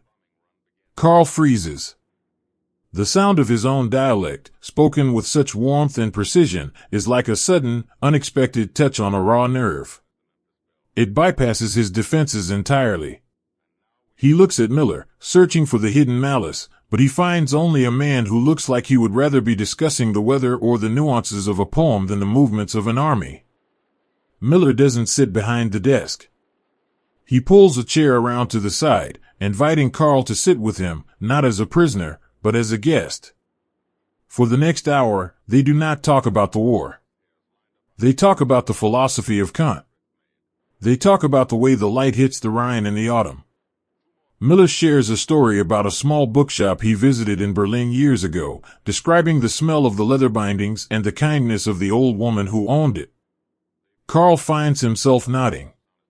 He finds himself leaning forward. The fortress he built in his mind is still there, but the gates have been left wide open because there is no one outside trying to batter them down. Why keep the gates locked against a man who only wants to talk about the things you love? This was the smiling inquisitor. He was the master of the indirect approach. The Americans had realized something profound. When you torture a man, you give him a reason to hate you. You give him a reason to stay silent, to become a martyr for his cause. But when you treat a man with genuine, unforced empathy, you give him a reason to trust you. And trust is the most effective skeleton key ever forged. As they speak, Miller mentions, almost casually, a certain bridge near Karl's hometown. He doesn't ask if it's been mined. He simply wonders aloud if the old stone arches are still standing, mentioning how much he admired the craftsmanship. Karl, caught up in the warmth of the conversation and the shared nostalgia, finds himself saying, "Oh, the arches are fine, but they've hidden the charges under the northern pylon now. It's a shame, really." He says it before he realizes he said it. It isn't a betrayal in his mind. It's just a continuation of a story told to a friend. The information slips out like a sigh, gentle and unforced. Miller doesn't jump up. He doesn't call for a stenographer. He simply nods, his expression one of mild, sympathetic interest, and steers the conversation back to the beauty of the architecture. Carl feels a strange, light sensation in his chest. The secret is out, but he doesn't feel like a traitor. He feels like a man who has finally been allowed to set down a heavy suitcase he's been carrying for miles. The smiling inquisitor hasn't broken him, he has simply made the truth feel like the most natural thing in the world to share. This delicate dance of human connection, the way a shared memory or a kind word can unlock the most guarded secrets of history, is a story that often goes untold. We see the big battles on the screen, but we rarely see the quiet rooms where the real victories were won. There is something deeply moving about reaching back through time to touch these moments, to see the world as they saw it, and to honor the complex, human reality of the past. As we sit here in the quiet, reflecting on the power of these gentle encounters, it's a beautiful way to spend an evening, isn't it? Just you, the stories, and perhaps a piece of the past you can hold in your own hands. I often find that having something tangible, a bit of WWII memorabilia, or even watching a grand, visual history like the movie Midway on Amazon Prime, helps to bridge the gap between our world and theirs. It allows us to visualize the vast scale of the conflict while holding onto the small, personal stories we share here. It's a wonderful way to honor the past from the comfort of your own home. But please, to keep yourself safe, only use the secure link I've placed in the description below.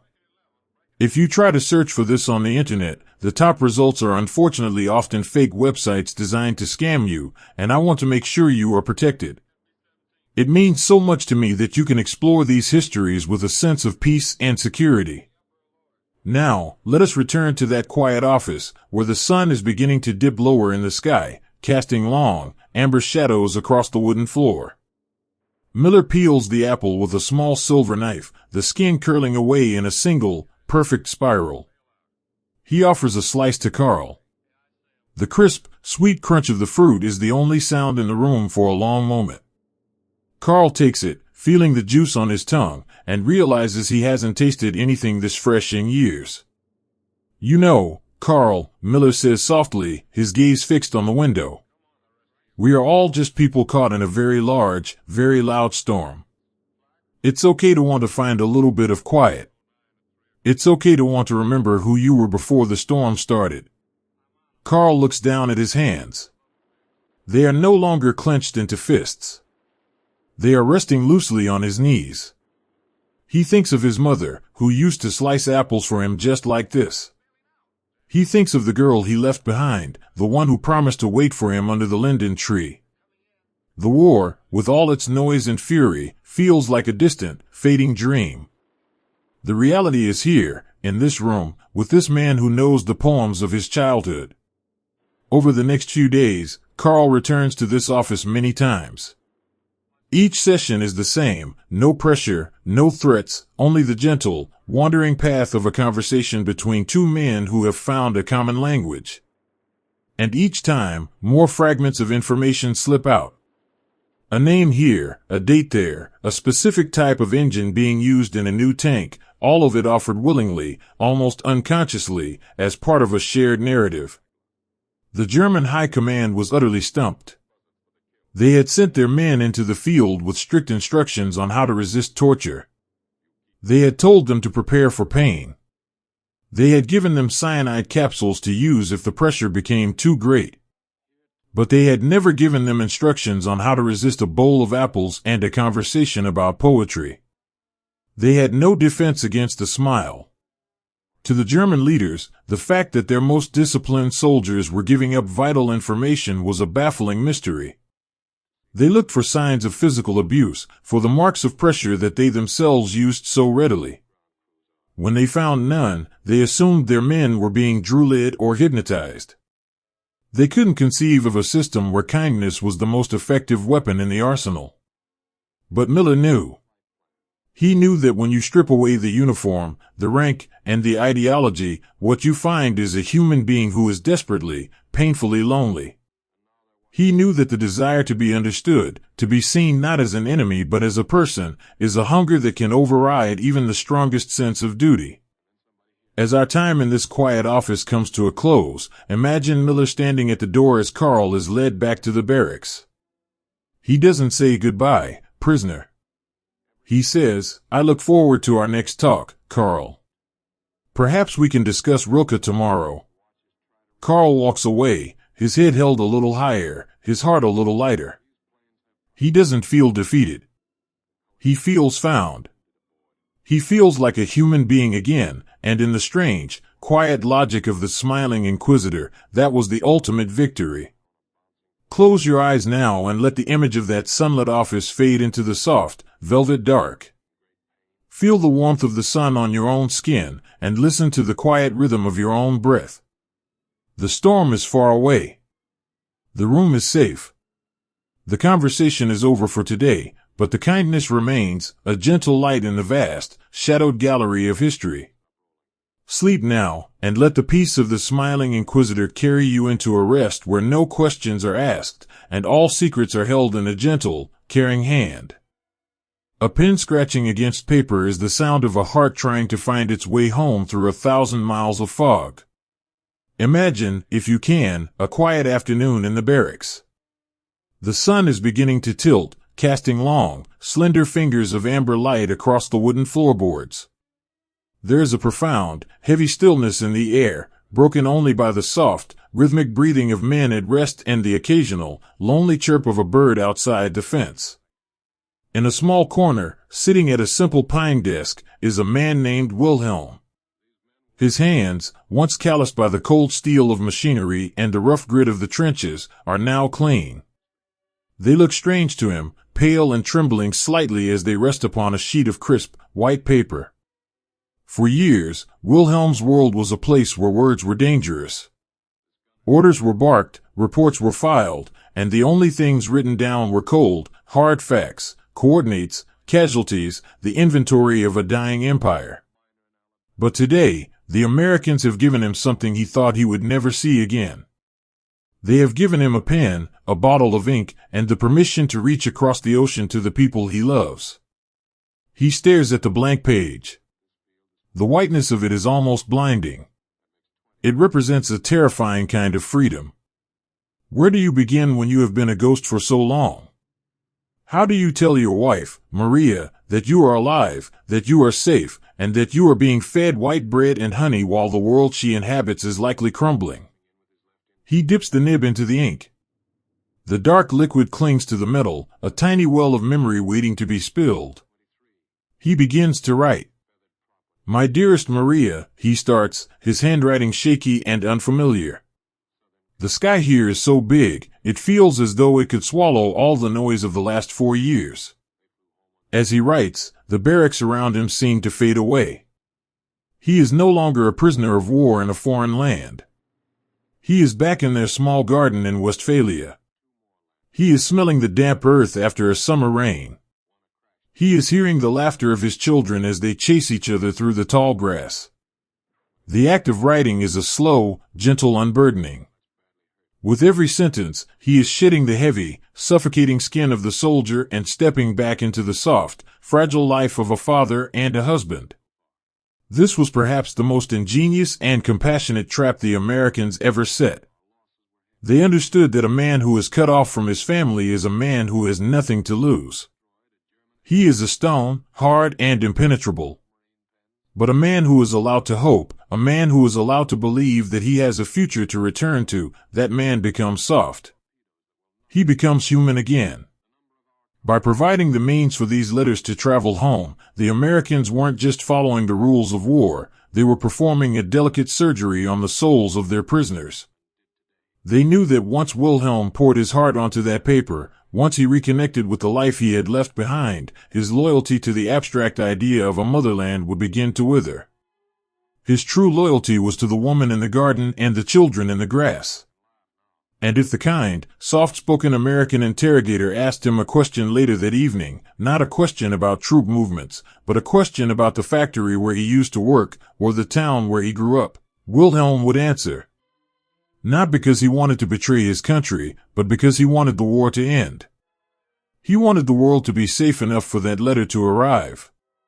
He wanted to be the man who wrote the letter, not the man who fired the gun. In the quiet of the afternoon, other men are doing the same. All across the room, heads are bowed over paper. The air is thick with the silent, invisible echoes of 1,000 different homes. One man writes to his mother about the taste of the coffee. Another writes to his brother about the strange, peaceful silence of the American countryside. They are all, in their own way, weaving a bridge back to their humanity. The German High Command, back in their cold, concrete bunkers, were utterly baffled by this. They received reports that their men were being treated with unusual kindness, and they assumed it was a trick, a form of brainwashing they couldn't quite fathom.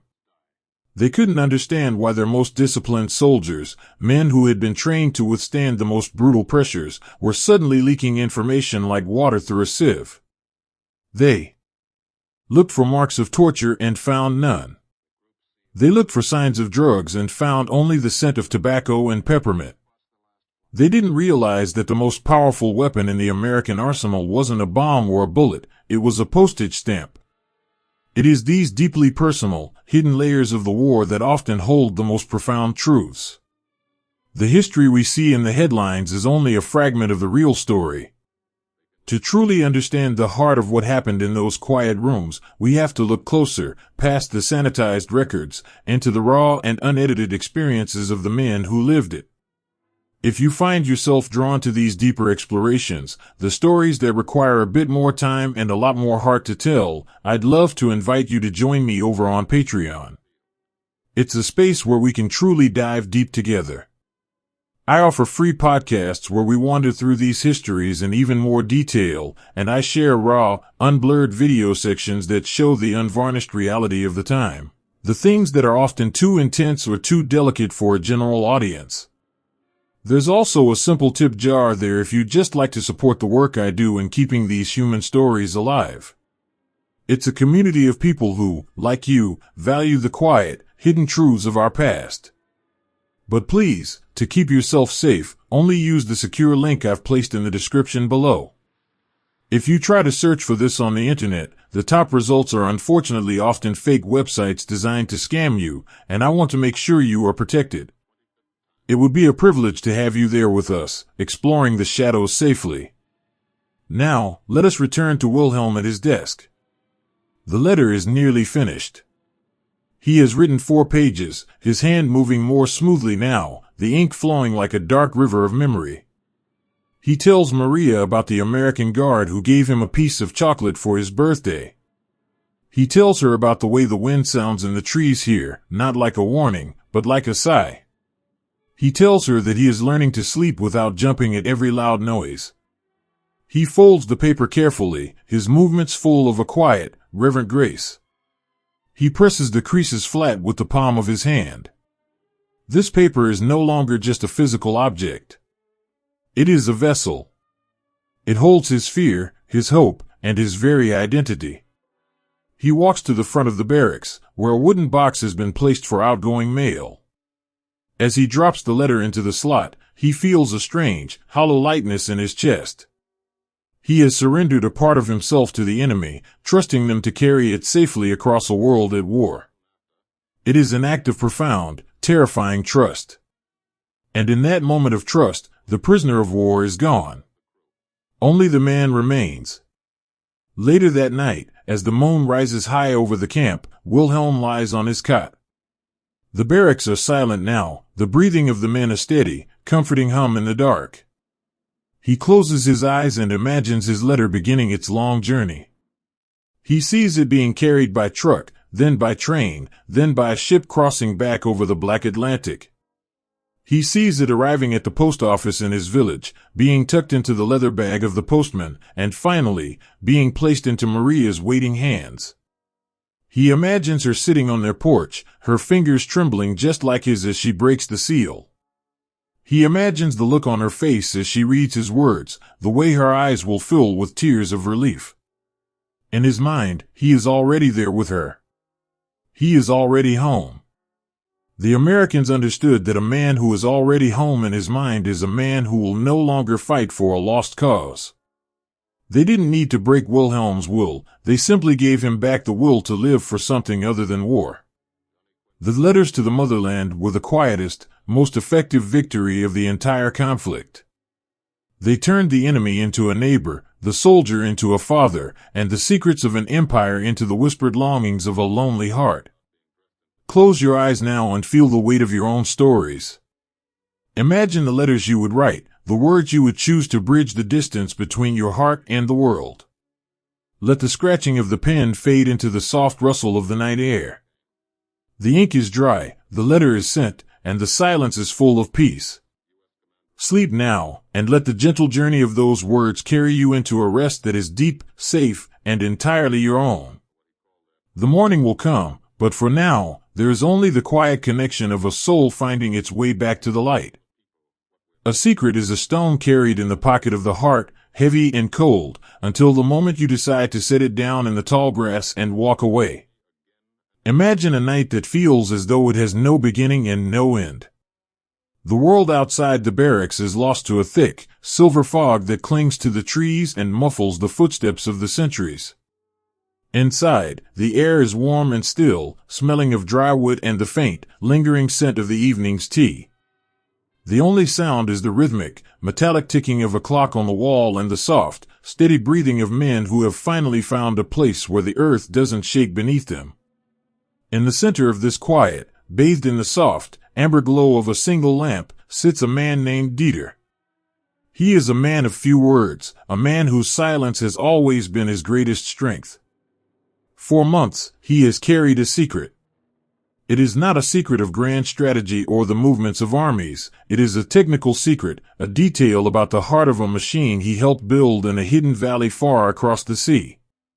To Dieter, this secret is his last connection to the world he once knew. It is his duty, his honor, and his burden.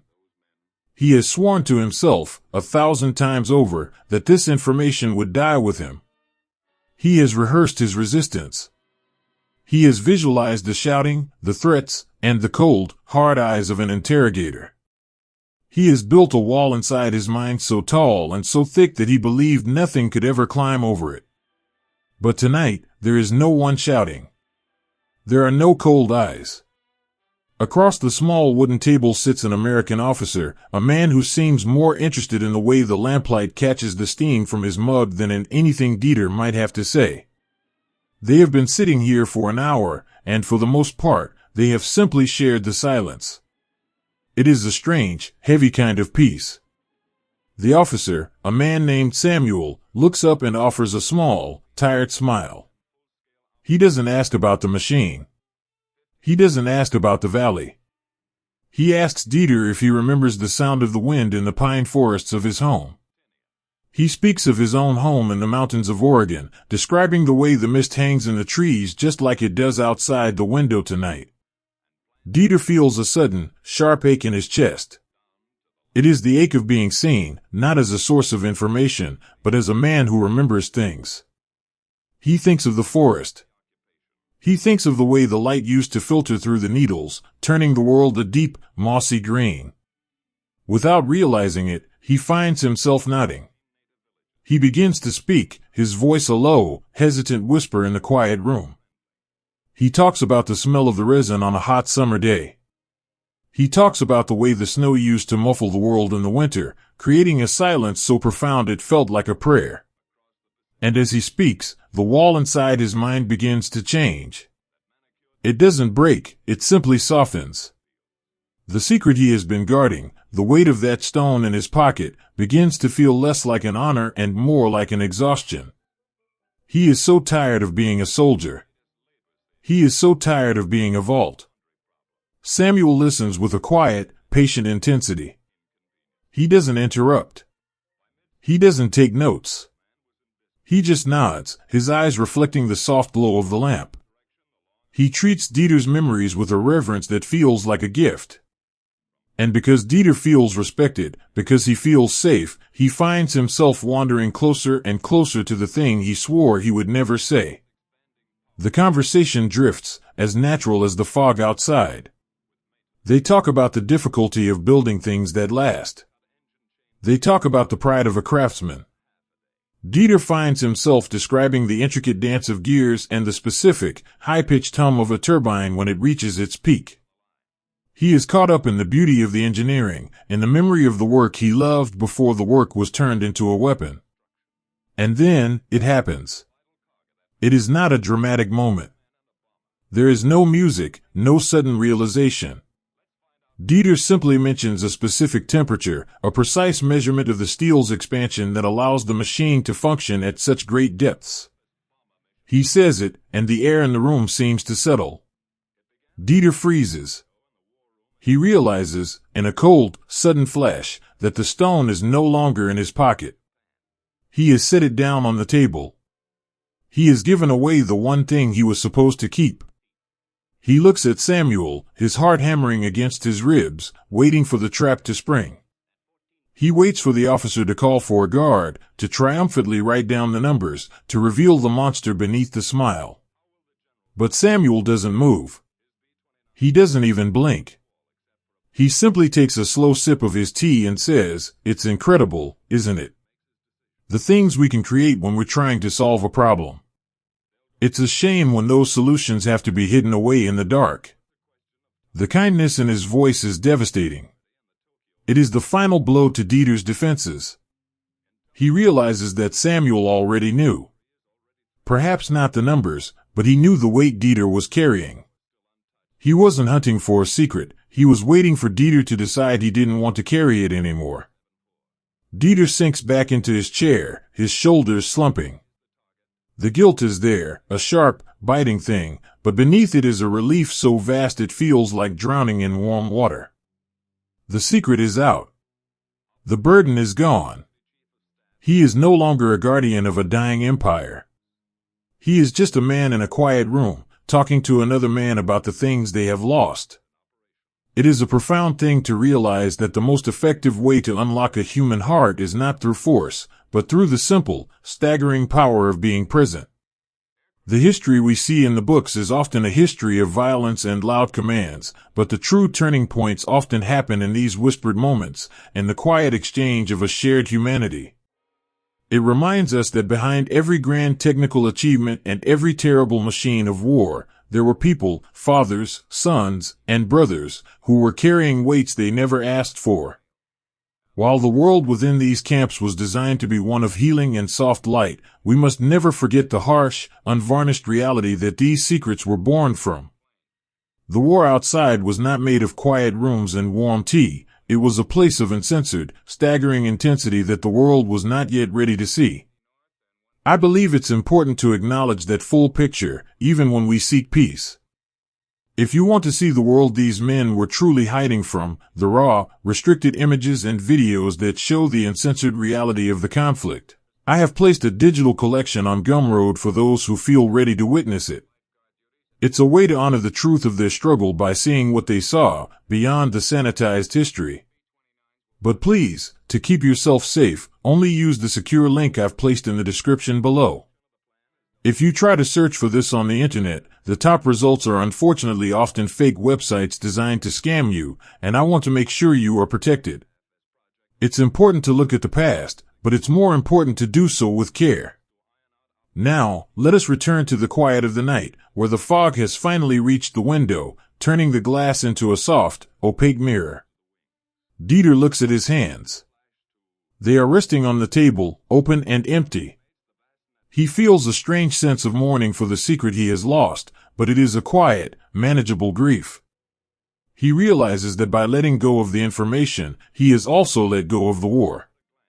He has surrendered his role in the destruction. Samuel stands up slowly, stretching his limbs.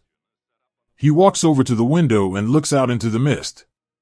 "It's late, Dieter," he says softly. "You should get some sleep. The world will still be here in the morning, and for once, it won't be asking anything of you." Dieter stands as well. He feels light, almost buoyant. As he walks toward the door, he stops for a moment and looks back at the small wooden table, at the single lamp and the two empty mugs. He realizes that this room was not a prison. It was a confessional. It was a place where the weight of a secret could finally be traded for the weight of a soul. He walks back to the barracks through the damp, cool air.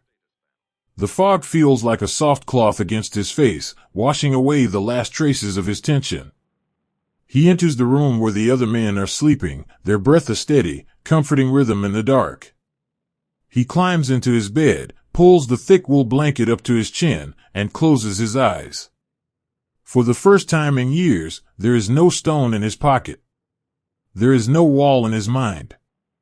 There is only the quiet, the warmth, and the long, uninterrupted stretch of the night.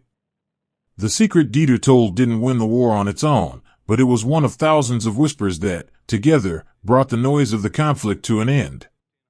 The Germans were stumped because they looked for the pressure of a fist, but the Americans had found the pressure of a heartbeat.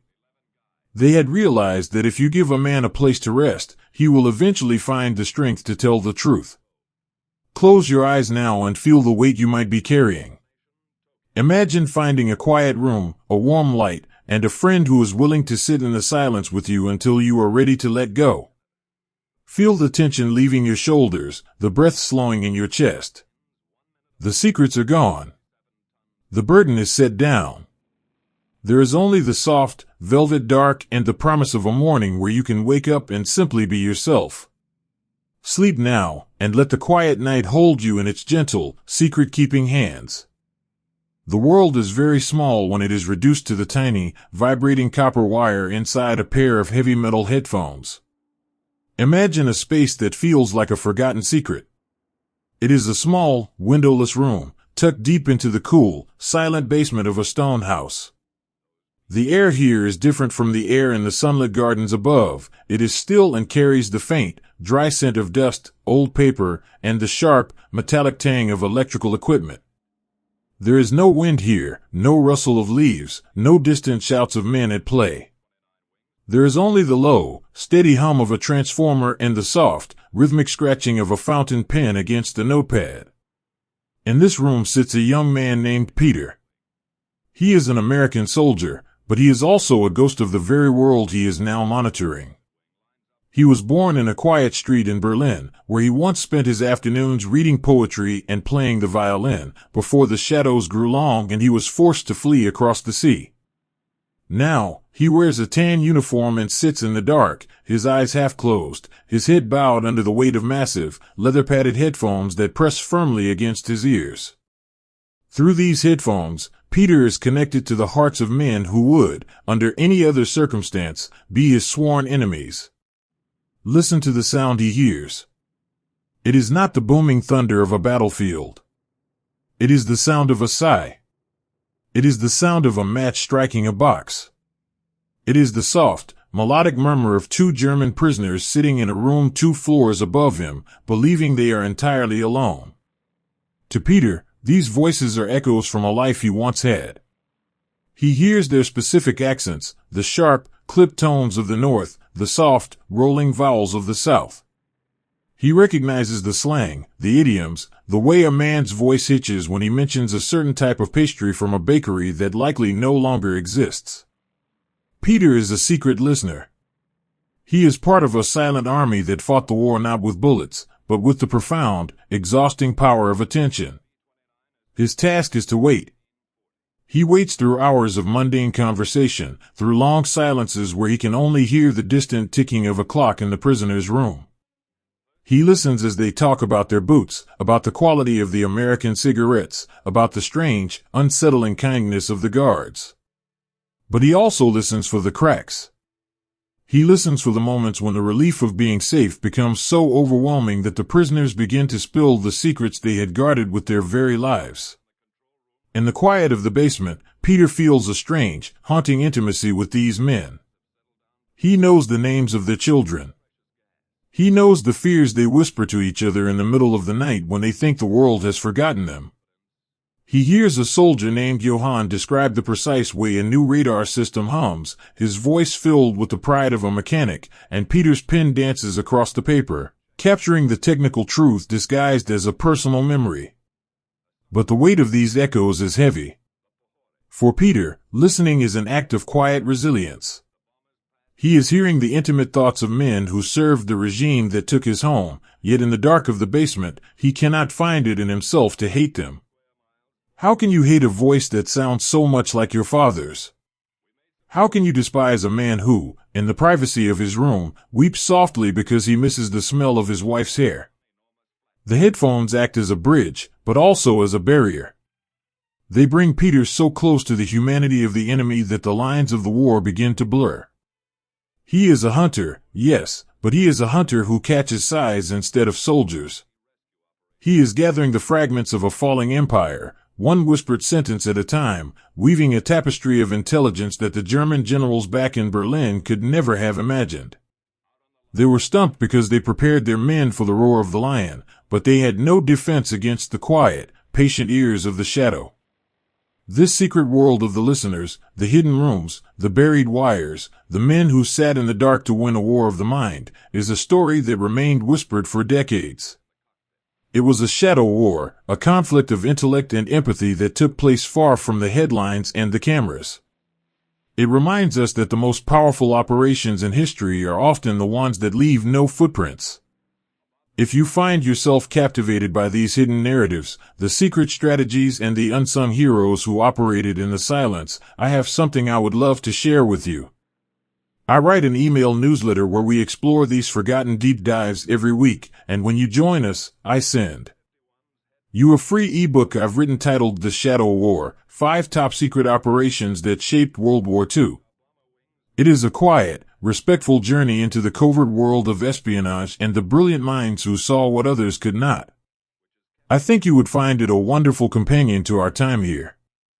But please, to keep yourself safe, only use the secure link I've placed in the description below.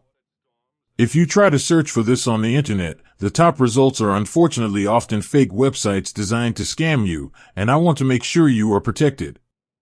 I would be honored to have you as part of our community, exploring these shadows together, safely. Now, let us return to the basement, where the lamp is flickering just a little, casting long, wavering shadows against the stone walls. Peter adjusts the dial on his equipment. The static crackles for a moment, a sound like dry autumn leaves skittering across a sidewalk, before the voices settle back into clarity. Upstairs, a prisoner named Carl is speaking. He is an officer, a man of high rank and even higher walls. For days, he has said nothing during his formal interrogations. But tonight, he is sitting with a friend, and the room is warm, and the American coffee was strong. Carl is talking about the mountains. He is talking about a secret laboratory tucked away in a valley he used to hike in as a boy. He describes the way the concrete was poured, the way the trucks arrived only at night with their headlights dimmed. He isn't trying to betray anyone. He is simply telling a story to pass the time, sharing a memory of a valley he loved with a man he trusts. In the basement, Peter's heart quickens, but his hand remains steady. He records every detail, the name of the village, the bend in the river, the specific color of the camouflage nets. He feels a sudden, sharp pang of sorrow for Carl. He knows that by speaking these words, Carl is unknowingly bringing the war to that quiet valley. He is dismantling his own fortress, brick by brick, with every nostalgic sentence. But Peter also knows that this is how the war ends. It ends when the secrets become too heavy to carry. It ends when the desire to be a person again outweighs the duty to be a soldier. As the night stretches on, the voices upstairs grow slower, heavier with sleep. The conversation drifts into the half-remembered dreams of childhood. They talk about the taste of wild strawberries, the feeling of a first kiss, the way the snow looked on the cathedral spires. Peter listens to it all. He holds their humanity in his hands, a fragile, precious thing, even as he uses it to defeat their cause. He realizes that the Germans were stumped because they looked for the marks of pressure on the outside of the man. They looked for bruises, for broken bones, for the scars of a struggle. They couldn't understand that the Americans were applying pressure to the inside, to the heart, to the memory, to the fundamental need for connection. You cannot resist a listener who treats your life as a story worth hearing. You cannot stay silent when the room around you is a sanctuary of peace. Peter finally takes off his headphones. The sudden silence of the basement is profound, a physical weight that presses against his chest. His ears ache from the pressure of the leather, and his eyes are tired from the dim light.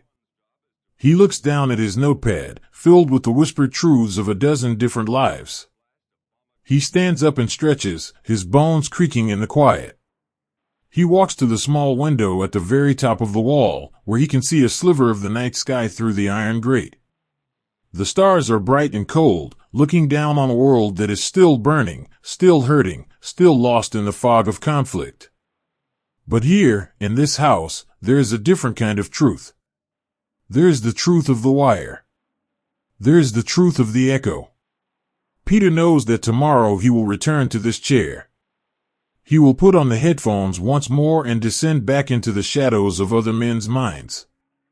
He will listen to their laughter and their tears, their technical specs and their deepest regrets. He will be the ghost in the basement, the secret guardian of the words they thought were lost to the wind. The war would eventually end not just with the signing of papers or the marching of troops, but with the exhaustion of secrets. It would end because thousands of men like Peter sat in thousands of quiet rooms, listening until there was nothing left to hear. They conquered the enemy by acknowledging his humanity, and they won the peace by giving the soldiers a place where they could finally, safely, speak their names. Close your eyes now and listen to the quiet in your own room. Imagine the voices of the past, the soft echoes of a world trying to find its way back to the light. Feel the stillness around you, the safety of the shadows, and the peace of a story that has finally been told. The headphones are off, the pen is still, and the wires are silent at last. Sleep now, and let the echoes fade into the soft, velvet dark of a night that no longer needs to listen. The deepest silence isn't the absence of sound, but the presence of another soul who understands the weight of your own. Imagine a room at 3 o'clock in the morning, a time when the world feels thin and the shadows are long and soft.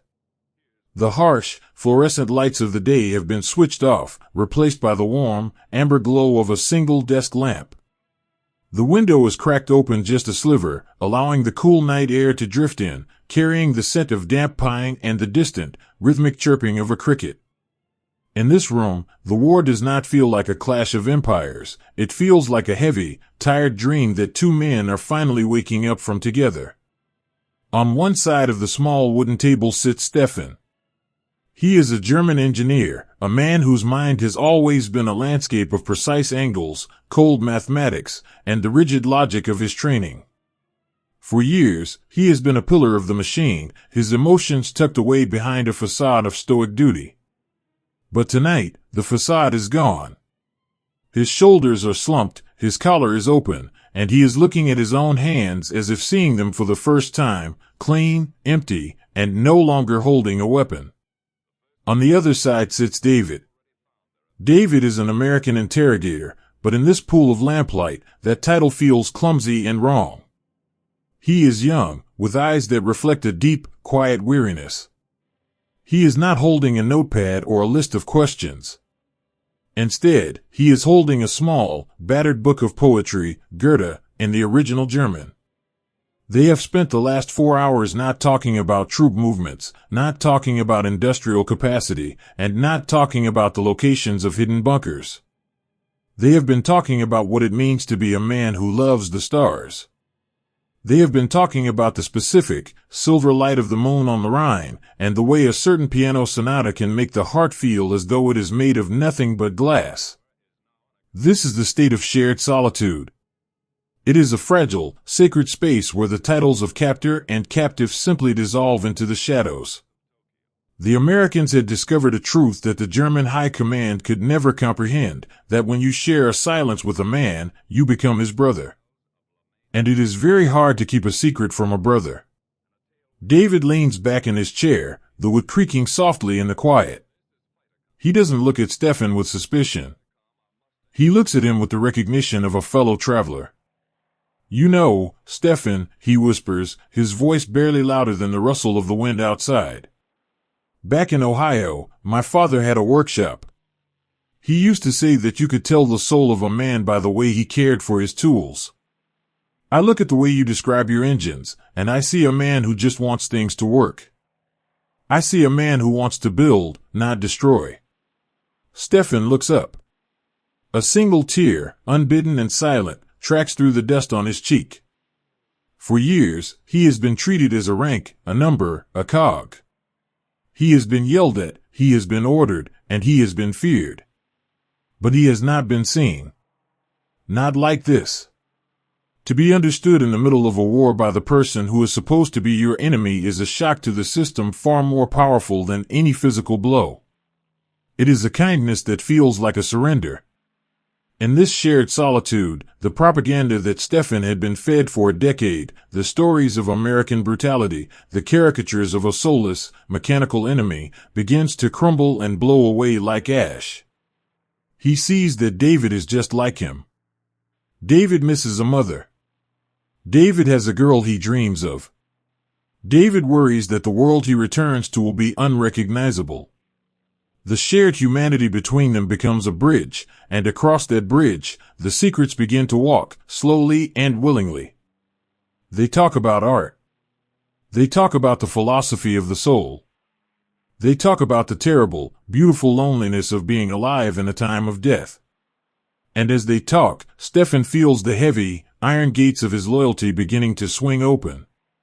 It isn't an act of betrayal, it is an act of connection. He wants David to understand the world he comes from. He wants David to see the brilliance of the designs he worked on, not as weapons, but as the children of his intellect. He begins to describe a factory, but he describes it through the lens of the men who worked there. He speaks of the old foreman who had a limp, the way the light hit the drafting tables in the morning, and the specific, high-pitched whine of the turbines. He is giving David the keys to a kingdom, and he is doing it because, in this quiet room, David is the only person in the world who is truly listening. The German generals back in Berlin were baffled. They couldn't understand why their most disciplined officers were breaking. They looked for signs of drugs, for signs of physical trauma. They couldn't imagine a world where a book of poetry and a shared midnight silence were the most effective tools of espionage. They were prepared for a war of steel, but they were utterly defenseless against a war of empathy. Uncovering these moments of profound human connection, where the lines of conflict were blurred by a shared cup of coffee or a whispered conversation about the meaning of life, is a labor of deep patience. It takes countless hours of searching through old, handwritten transcripts and dusty diaries to find the heartbeat of a man hidden within a military report. I spend my days and nights trying to preserve these tiny, fragile flickers of light from the darkest chapters of our history, so they aren't lost to the wind.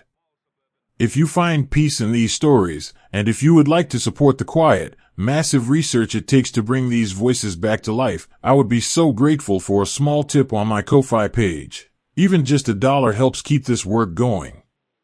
It's a way to ensure these memories aren't forgotten. But please, to keep yourself safe, only use the secure link I've placed in the description below. If you try to search for this on the internet, the top results are unfortunately often fake websites designed to scam you, and I want to make sure you are protected. It means so much to have you here, listening to these whispers with me. Let us return now to the quiet of that room, where the lamp is beginning to flicker as the oil runs low. Stefan leans forward, his voice a soft, rhythmic hum. He is talking about the stars now. He tells David how, on the clear nights in the desert, he would look up and realize that the constellations were the same ones his grandfather had pointed out to him in the mountains of Bavaria. The stars don't care about our borders, David, he whispers. They don't care about our uniforms. They just watch us, waiting for us to remember who we are. David nods, his eyes fixed on the poem in front of him. He doesn't interrupt. He doesn't press. He knows that the more space he gives the silence, the more the truth will fill it. Finally, Stefan reaches across the table. He takes a pencil and, with a hand that is now perfectly steady, he draws a small, intricate diagram on the corner of a scrap of paper. It is a detail about a cooling system, a tiny, technical secret that could change the outcome of a dozen missions. He pushes the paper toward David. "Take it," Stefan says, his voice full of a strange, calm relief. "I don't want to carry it anymore. I want to be the man who looks at the stars again. I want to be the man who reads Goethe in the morning. The war is too loud, David. I just want the quiet." David takes the paper. He doesn't look at it with the hunger of a spy. He looks at it with the sadness of a friend receiving a heavy gift. He folds it carefully and slips it into his pocket. The secret is no longer a weapon, it is a shared burden, a piece of the solitude they have built together. The night is beginning to fade now. Outside, the first, thin line of gray is appearing on the horizon, signaling the return of the world of ranks and orders. The cricket has stopped chirping. The air is growing crisp and sharp. But in this room, the warmth remains. The shared solitude has done its work. Stefan stands up, his movements fluid and natural. He offers his hand to David. It is not the salute of a soldier, it is the handshake of a man. David takes it, and for a long moment, they simply stand there, two souls who found each other in the dark. "Try to get some sleep, Stefan," David says softly. "I think I can now," Stefan replies. The room is finally quiet. As Stefan is led back to his barracks, he walks with a lightness he hasn't felt in years. He knows that he has given away things he was supposed to protect, but he doesn't feel like a traitor. He feels like he has been found. He feels like the walls that were built around his heart have finally crumbled, leaving him standing in the open air. The Germans remained stumped because they believed that loyalty was a matter of discipline and fear. They didn't realize that the deepest loyalty is to the truth of our own humanity. They didn't realize that a man will guard a secret with his life against an enemy, but he will give it away to a friend in the middle of the night just to feel less alone. The shared solitude was the most powerful weapon the Americans had. It wasn't a trick, and it wasn't a lie. It was simply the recognition that, even in the middle of a total war, we are all just people sitting in a pool of lamplight, waiting for the morning to come. Close your eyes now and feel the quiet of your own space. Imagine that single lamp, that small wooden table, and the piece of a conversation where you are truly seen. Let the weight of your own day slide away, leaving you light and calm. The morning is still far off. The silence is your friend. Sleep now, and let the echoes of that shared solitude carry you into a rest that is deep, gentle, and entirely your own.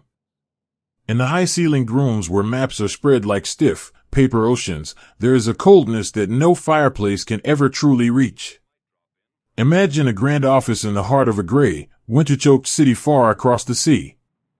The walls are made of dark, heavy oak, and the windows are tall and narrow, looking out over a world that has forgotten the color of a summer morning. Here, the air is thick with the scent of old tobacco, floor wax, and the dry, dusty smell of military reports. In the center of this room stands a man we shall call General von Steiner. He is a man of rigid lines, his collar is stiff, his metals are polished to a mirror-like shine, and his face is a landscape of discipline, etched by decades of following orders and giving them. To the general, the world is a series of problems to be solved with force. He understands the weight of steel, the trajectory of a shell, and the absolute power of a shouted command. He believes that the human spirit is like a piece of iron. If you strike it hard enough, it will either bend or break, but it will never simply open. On his desk lies a thin, unassuming folder. It contains the latest reports from the secret observers who have returned from the prisoner of war camps in America. The general reaches out, his fingers tracing the edge of the paper, his mind already anticipating the horrors he expects to read. He expects to find accounts of dark dungeons, of men held in chains, of the third degree and the brutal pressure that must surely be required to make a disciplined German soldier speak. He is prepared to be outraged by the enemy's cruelty, for cruelty is a language he understands. But as he reads, a profound and unsettling silence begins to fill the room. There are no reports of chains. There are no descriptions of dark cells or the sound of heavy boots on stone floors. Instead, the reports speak of something so strange, so utterly alien to the general's worldview, that it feels like a fairy tale. They speak of sunshine. They speak of gardens where men are allowed to walk among the flowers. They speak of something called ping pong, and of libraries filled with the works of poets. Most baffling of all, the reports speak of the American interrogators. They describe men who do not shout, who do not threaten, and who do not use the lash. They describe men who offer cigarettes, who pour hot, fragrant coffee, and who spend hours talking about the philosophy of the soul and the beauty of the German countryside. The general feels a sudden, sharp chill in his chest. It is not the chill of the winter outside, but the chill of a man who realizes he is fighting a war against a weapon he does not know how to defend against. He leans back in his heavy leather chair, the wood creaking softly in the quiet of the office. He thinks of his soldiers, the young men he trained to be unbreakable. He taught them how to withstand pain. He taught them how to endure hunger. He taught them how to die for a cause without whispering a single word to the enemy. He gave them armor for their bodies and iron for their wills. But as he stares at the reports, he realizes with a growing sense of dread that he never gave them a defense against the smile. He never taught them how to stay silent when someone treats them like a human being. How do you fight a man who doesn't fight you back? How do you maintain your hatred for an enemy who invites you to sit in a sunlit room and talk about your mother? The general's mind, so accustomed to the logic of force, begins to stumble. He suspects a trick. He wonders if the coffee is drugged, if the cigarettes contain some secret chemical that loosens the tongue. He imagines complex systems of hypnotism or hidden speakers playing subsonic frequencies. He cannot conceive of the truth. He cannot imagine that the simple, staggering power of kindness could be more effective than 1,000 blows. To the general, kindness is a weakness, a soft and feminine thing that has no place in the world of men. And yet, the reports don't lie. His men, his iron men, are talking. They are spilling the locations of hidden factories, the names of commanders, and the secrets of new machines, all while sitting in a garden, holding a warm cup. The confusion in the general's heart is a mirror of the confusion that was spreading through the entire high command. They were stumped. They were baffled. They looked at the maps and saw their territory shrinking, and they looked at their men and saw the loyalty evaporating, not into the air of the battlefield, but into the quiet, peaceful atmosphere of a guest house. It is a strange and beautiful thing to reflect on how the most monumental shifts in history can happen in the smallest, quietest spaces. We often look at the past through the lens of grand movements and massive machines, but the real heart of the story is often found in a shared look or a gentle word. If you find yourself wanting to touch that history, to see the uniforms the general wore, or to visualize the vast, sweeping scale of the ships and planes that carried these stories across the ocean, there are wonderful ways to bring those images into your own home.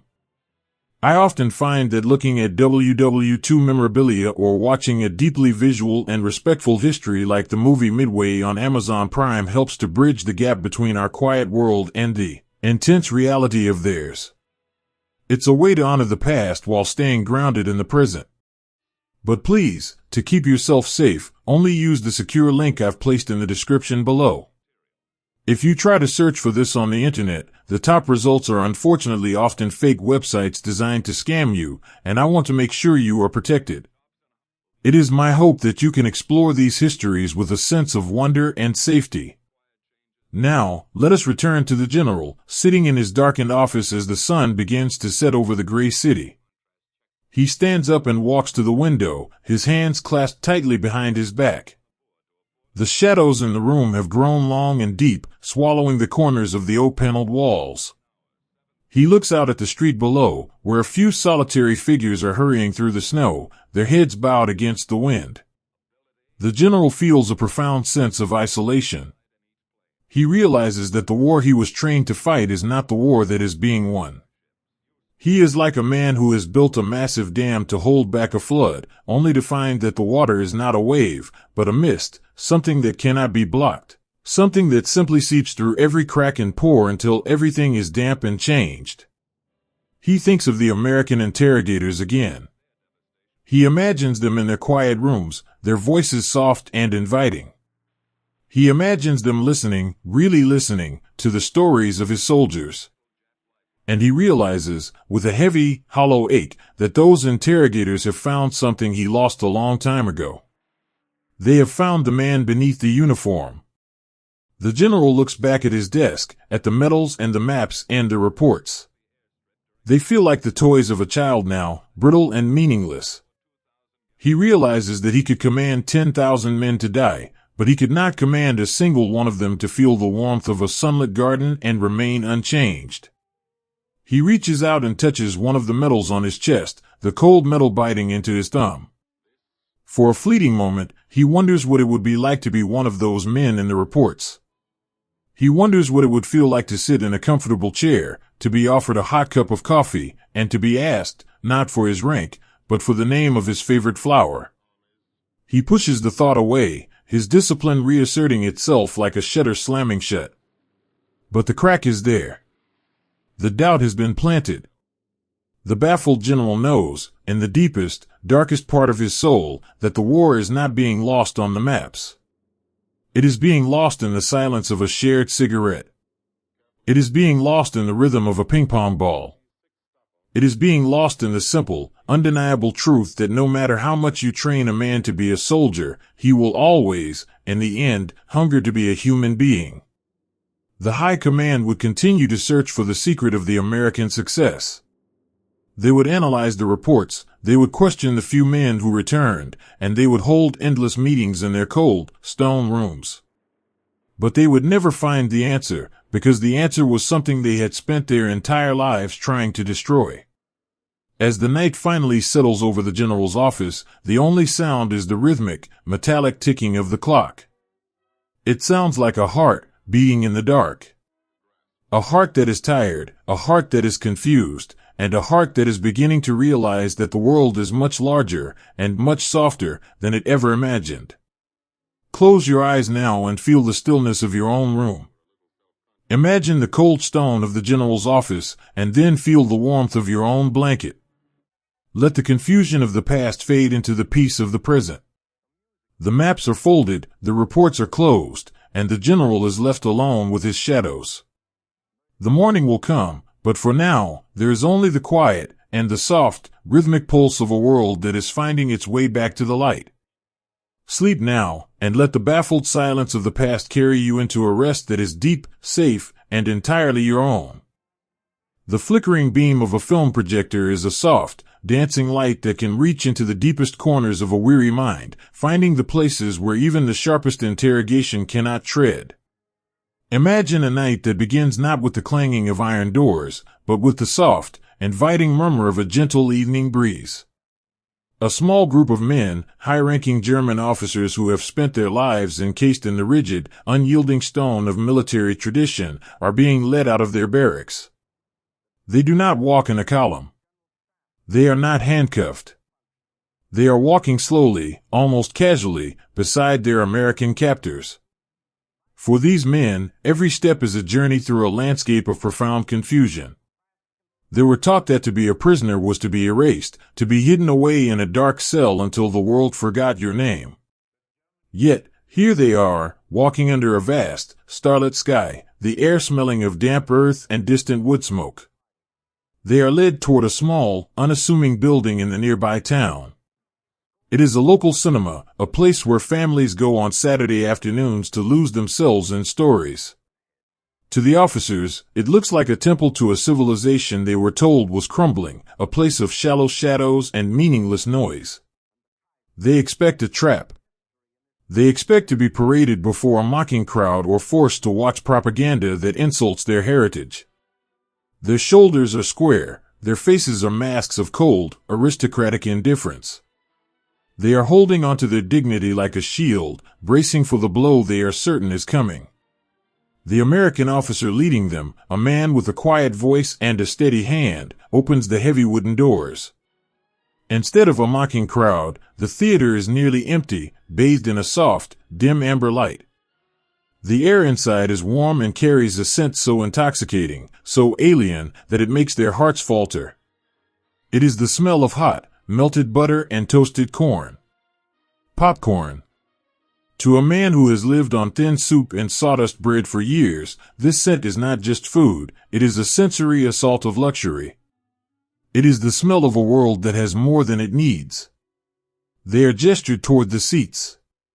Not wooden benches, but plush, red velvet chairs that yield softly as they sit. One of the officers, a colonel named Dietrich, runs his hand over the fabric. It feels like a forgotten dream of comfort. An American soldier walks down the aisle, but he is not carrying a rifle. He is carrying small, striped buckets of that warm, buttery corn. He hands them to the Germans with a small, tired nod, not a gesture of victory, but a simple act of hospitality. Dietrich takes a handful of the popcorn. It is light, salty, and incredibly rich. He chews slowly, the sound of the crunch echoing in the quiet theater. He looks at his colleagues. In the dim light, he sees their masks beginning to slip. Their eyes are wide, reflecting the flickering light from the projection booth. They are sitting in the dark, eating treats provided by their enemy, waiting for the screen to come to life. The lights fade completely, leaving them in a soft, velvety darkness. Then, with a gentle, rhythmic whirring sound, the projector wakes up. A long, dusty beam of light cuts through the darkness, dancing with tiny motes of dust, and strikes the screen. The movie is not a documentary of war.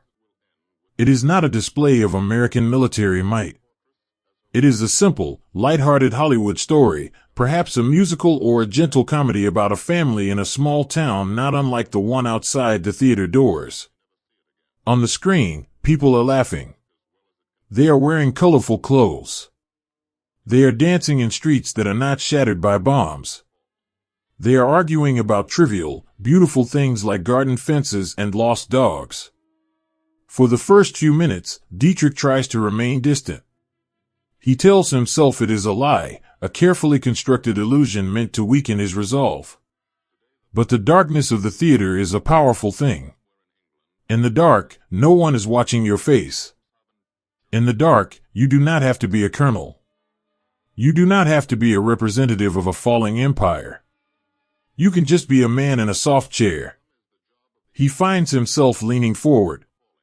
He watches a scene where a father greets his daughter at a train station, and he feels a sudden, sharp ache in his throat. He thinks of his own daughter, whose face is now just a blurred photograph in his pocket. He hears a soft, stifled sound from the seat next to him, the sound of a hardened general clearing his throat, or perhaps, hiding a sob. The movie is doing what the battlefield never could. It is reminding them of the world they are fighting for, and more importantly, it is showing them that the enemy possesses that world too. This was the quiet, devastating brilliance of the American movie in the dark. The German high command was utterly stumped by how their most loyal officers could return from these outings and, within days, begin to speak freely during their afternoon tea sessions. They looked for the pressure. They looked for the third degree. They could not understand that a 2-hour musical and a bucket of popcorn could be a more effective interrogation tool than a month of isolation. The movie bypassed the intellectual defenses of the men and went straight to their hearts. It showed them a version of America that was vibrant, happy, and profoundly human. It made their own propaganda look thin and gray. How could they hate a people who made such beautiful, silly, hopeful things? When they returned to the camp, the enemy was no longer a faceless monster. The enemy was the man who had sat in the dark with them and shared a bucket of popcorn. The wall of silence didn't just break, it simply didn't seem necessary anymore. They began to talk not out of fear, but out of a sudden, desperate need to be part of that human world again. There is something so deeply moving about these hidden moments, the quiet intersections where culture and kindness did the work that violence never could.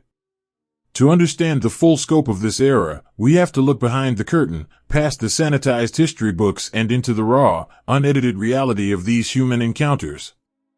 I've always believed that to truly honor the past, we must see the full picture, the parts that were once kept in the shadows. If you find yourself wanting to go deeper into these stories, to hear the unvarnished truth and see the pieces of history that were once deemed too sensitive or too complex for the public eye, I would love to welcome you to our Patreon community.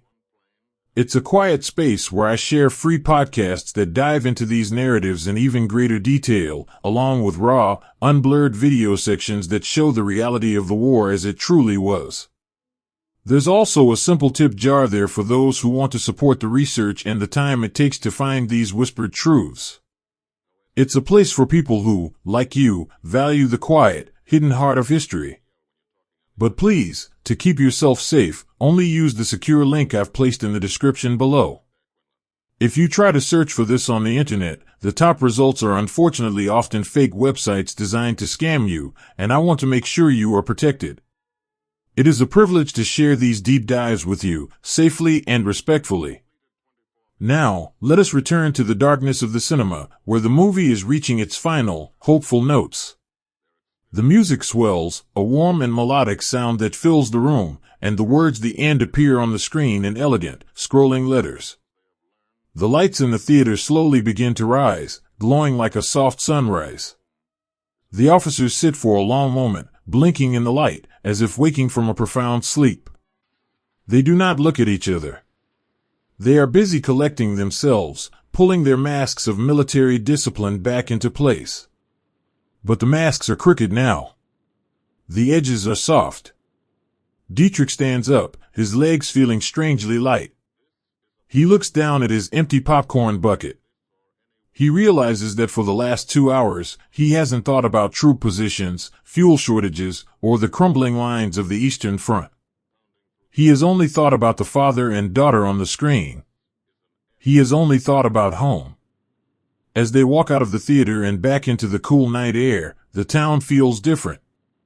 The streetlights look like friendly stars. The sound of a distant car engine is no longer a threat, it is just a sign of life continuing. The American guards are waiting by the truck, their expressions neutral, their rifles slung casually. They don't gloat. They don't ask how they like the show. They simply gesture for the men to climb aboard. During the drive back to the camp, the truck is silent, but it is a heavy, contemplative silence. The movie in the dark has left a permanent mark on their psyche. They have seen the phantom menace of American brutality replaced by the Hollywood dream of American normalcy. And in the face of that normalcy, their secrets begin to feel like heavy, useless stones. Within the next 48 hours, many of these officers will find themselves sitting in the smiling inquisitor's office. They will be offered a fresh cup of coffee, and the conversation will turn to the movie they saw. They will talk about the actors, the music, and the scenery.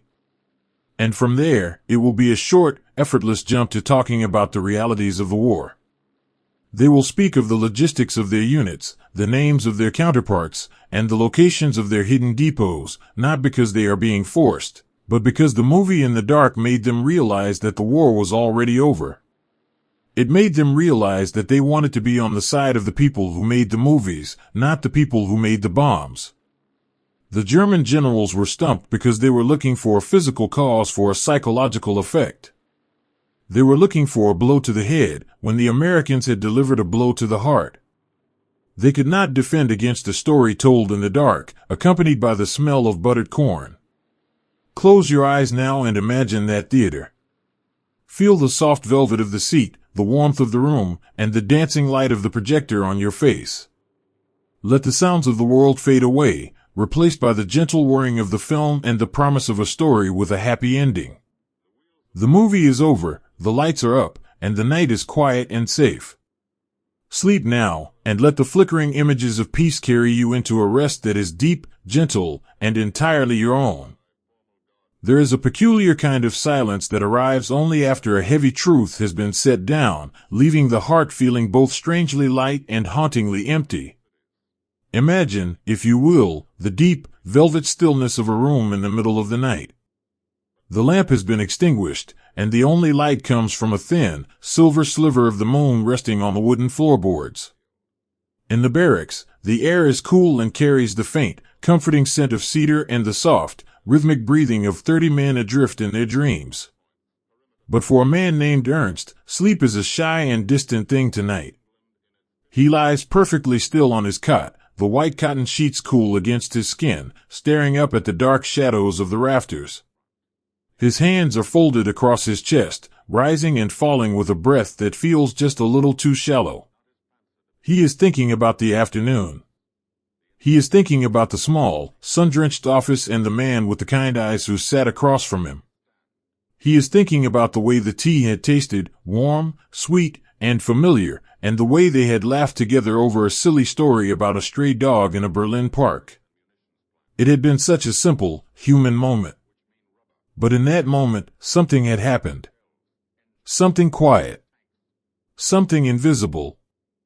Ernst had mentioned a name. He had described a forest. He had traced a line on a map with a steady finger, not because he was being threatened, but because it felt like the most natural thing in the world to do while sharing a cup of tea with a friend. Now, in the honest dark of the night, the weight of it is settling on him. It isn't a sharp, jagged pain. It doesn't feel like the betrayal he had been warned about in his training. There were no shouts of traitor, no dramatic accusations, no sense of a grand, world-shattering crime. Instead, it feels like a soft leaf falling from a tree in the autumn, quiet, inevitable, and irreversible. Ernst realizes that he has given away a piece of his world. He has handed over a secret that belonged to the men he once fought beside, the men who are perhaps still shivering in a trench somewhere while he lies here in a clean bed. He feels a strange, shimmering guilt, but it is curiously tangled with a profound sense of gratitude. He is guilty because he spoke, but he is grateful because, for the first time in years, he feels like a human being again. The smiling inquisitor didn't steal his secrets, he simply created a space where Ernst no longer felt the need to guard them. He provided a sanctuary where the war felt like a distant, fading memory, and the man Ernst used to be, the man who loved poetry and long walks in the woods, was allowed to come back into the light. This is the quiet betrayal. It is the moment a soldier realizes that his true loyalty isn't to a distant ideology or a cold, abstract nation, but to the simple, warm reality of a kind word and a shared moment of peace. The Germans back home were utterly stumped by this. They looked for marks of pressure, for signs of broken spirits and battered bodies. They couldn't understand that their men weren't being broken, they were being mended.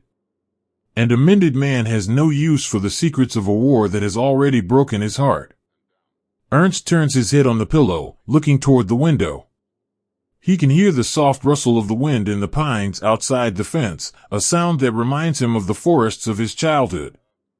He thinks of the sheer, unvarnished reality of the war he left behind, the noise, the cold, the absolute absence of color.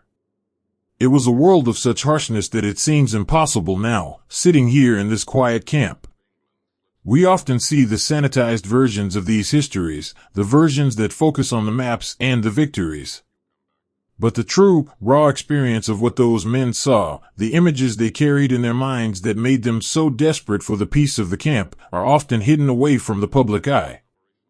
I think it is important to acknowledge that the comfort Ernst found was a refuge from a world of unimaginable intensity. To truly understand why a man would choose a quiet betrayal over a continued struggle, you have to see what he was running from. I have curated a collection for those of you who want to see that unvarnished side of history. The digital products I offer on Gumroad contain raw images and videos of the war that are far too restricted and uncensored to be shown on this platform. It is a stark, honest look at the reality of the era, and it helps to explain the profound emotional shifts these prisoners went through. If you feel called to explore that deeper, more challenging side of the past, I hope you find value in what I've gathered there. But please, to keep yourself safe, only use the secure link I've placed in the description below. If you try to search for this on the internet, the top results are unfortunately often fake websites designed to scam you, and I want to make sure you are protected. It is my wish that you find the truth you are looking for, safely and respectfully. Now, let us return to Ernst, lying in the silvered dark of the barracks. He realizes that the betrayal happened long before he sat in that office. It happened when the first bomb fell on a civilian street. It happened when the letters from home stopped coming. It happened when he realized that the leaders he had trusted were more interested in maps than in the lives of the men who drew them. The American interrogators didn't create the betrayal, they simply provided the quiet where Ernst could finally hear his own conscience speaking. He thinks of his friends who didn't make it. He thinks of his brother, lost in the snows of the East. Does he owe them his silence? Or does he owe them a world where no more brothers are lost in the snow? In the stillness of the room, the answer feels as clear and as cold as the moonlight. By speaking, he is helping to bring the end of the war just a few minutes closer. He is choosing life over a dead duty. He is choosing the possibility of a future over the certainty of a grave. A few beds over, another man stirs in his sleep, murmuring a name in a soft, longing voice. The sound is a gentle reminder that every man in this room is carrying his own version of this quiet betrayal. They are all, in their own way, letting go of the war and reaching out for the world.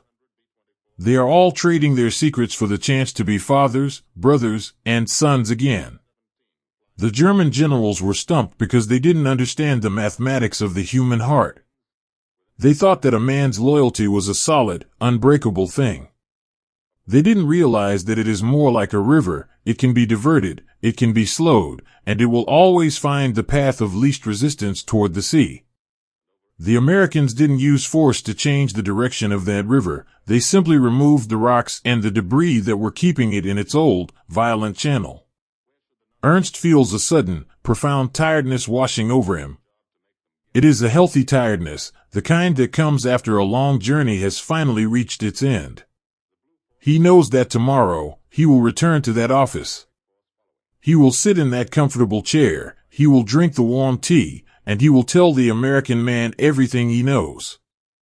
He will do it without hesitation, without fear, and without regret. He is no longer a soldier. He is just Ernst.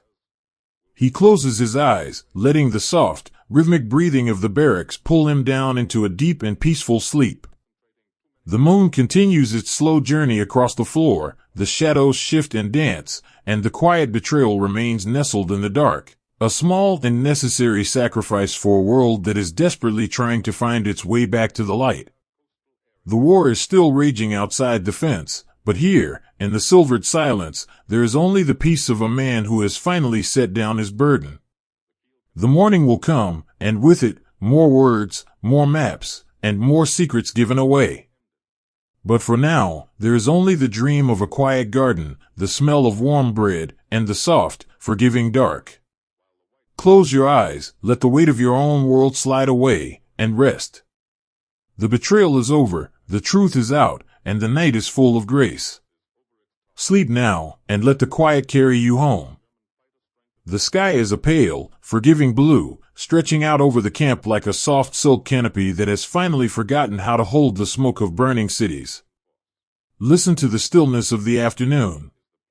It is no longer a heavy, expectant silence, but a light and airy one, the kind of quiet that follows a long, exhausting fever. In the barracks, the men move with a new kind of grace, a slow, tentative unfolding of limbs and spirits. The news of the war's end did not arrive with the roar of a cannon or the blare of a trumpet. It arrived as a soft murmur, a quiet ripple of words passed from a guard to a prisoner, then from a prisoner to a friend. The war hasn't just ended, it has simply faded, like a dark ink stain being slowly washed away by a gentle, persistent rain. Let us sit for a moment on the porch of the barracks with Stefan, the engineer we met in the depth of the night. He is sitting on a wooden bench, his face turned toward the sun, his eyes closed. In his lap lies the book of poetry given to him by David, the American interrogator. The pages are well worn now, the corners soft from being turned in the quiet hours. Stefan isn't reading, he is simply feeling the warmth of the sun on his eyelids and the cool breeze on his skin. For the first time in years, the future is not a wall of fog, It is a door that is standing slightly ajar. Around him, the camp is changing. The fences are still there, the wire still hums in the wind, but the tension that once held the airtight has evaporated. The American guards move with a relaxed ease, their rifles often forgotten on a bench or slung carelessly over a shoulder. They are talking about home, not the abstract home of a soldier's dream, but the real home of train schedules, family dinners, and the smell of a fresh-cut lawn. They are no longer captors. They are just young men waiting for their turn to cross the ocean. Stefan opens his eyes and sees David walking toward him. David isn't carrying a clipboard or a file. He is carrying 2 bottles of cold soda, the glass beaded with moisture. He sits down beside Stefan and hands him one. The coldness of the bottle is a sudden, sharp delight.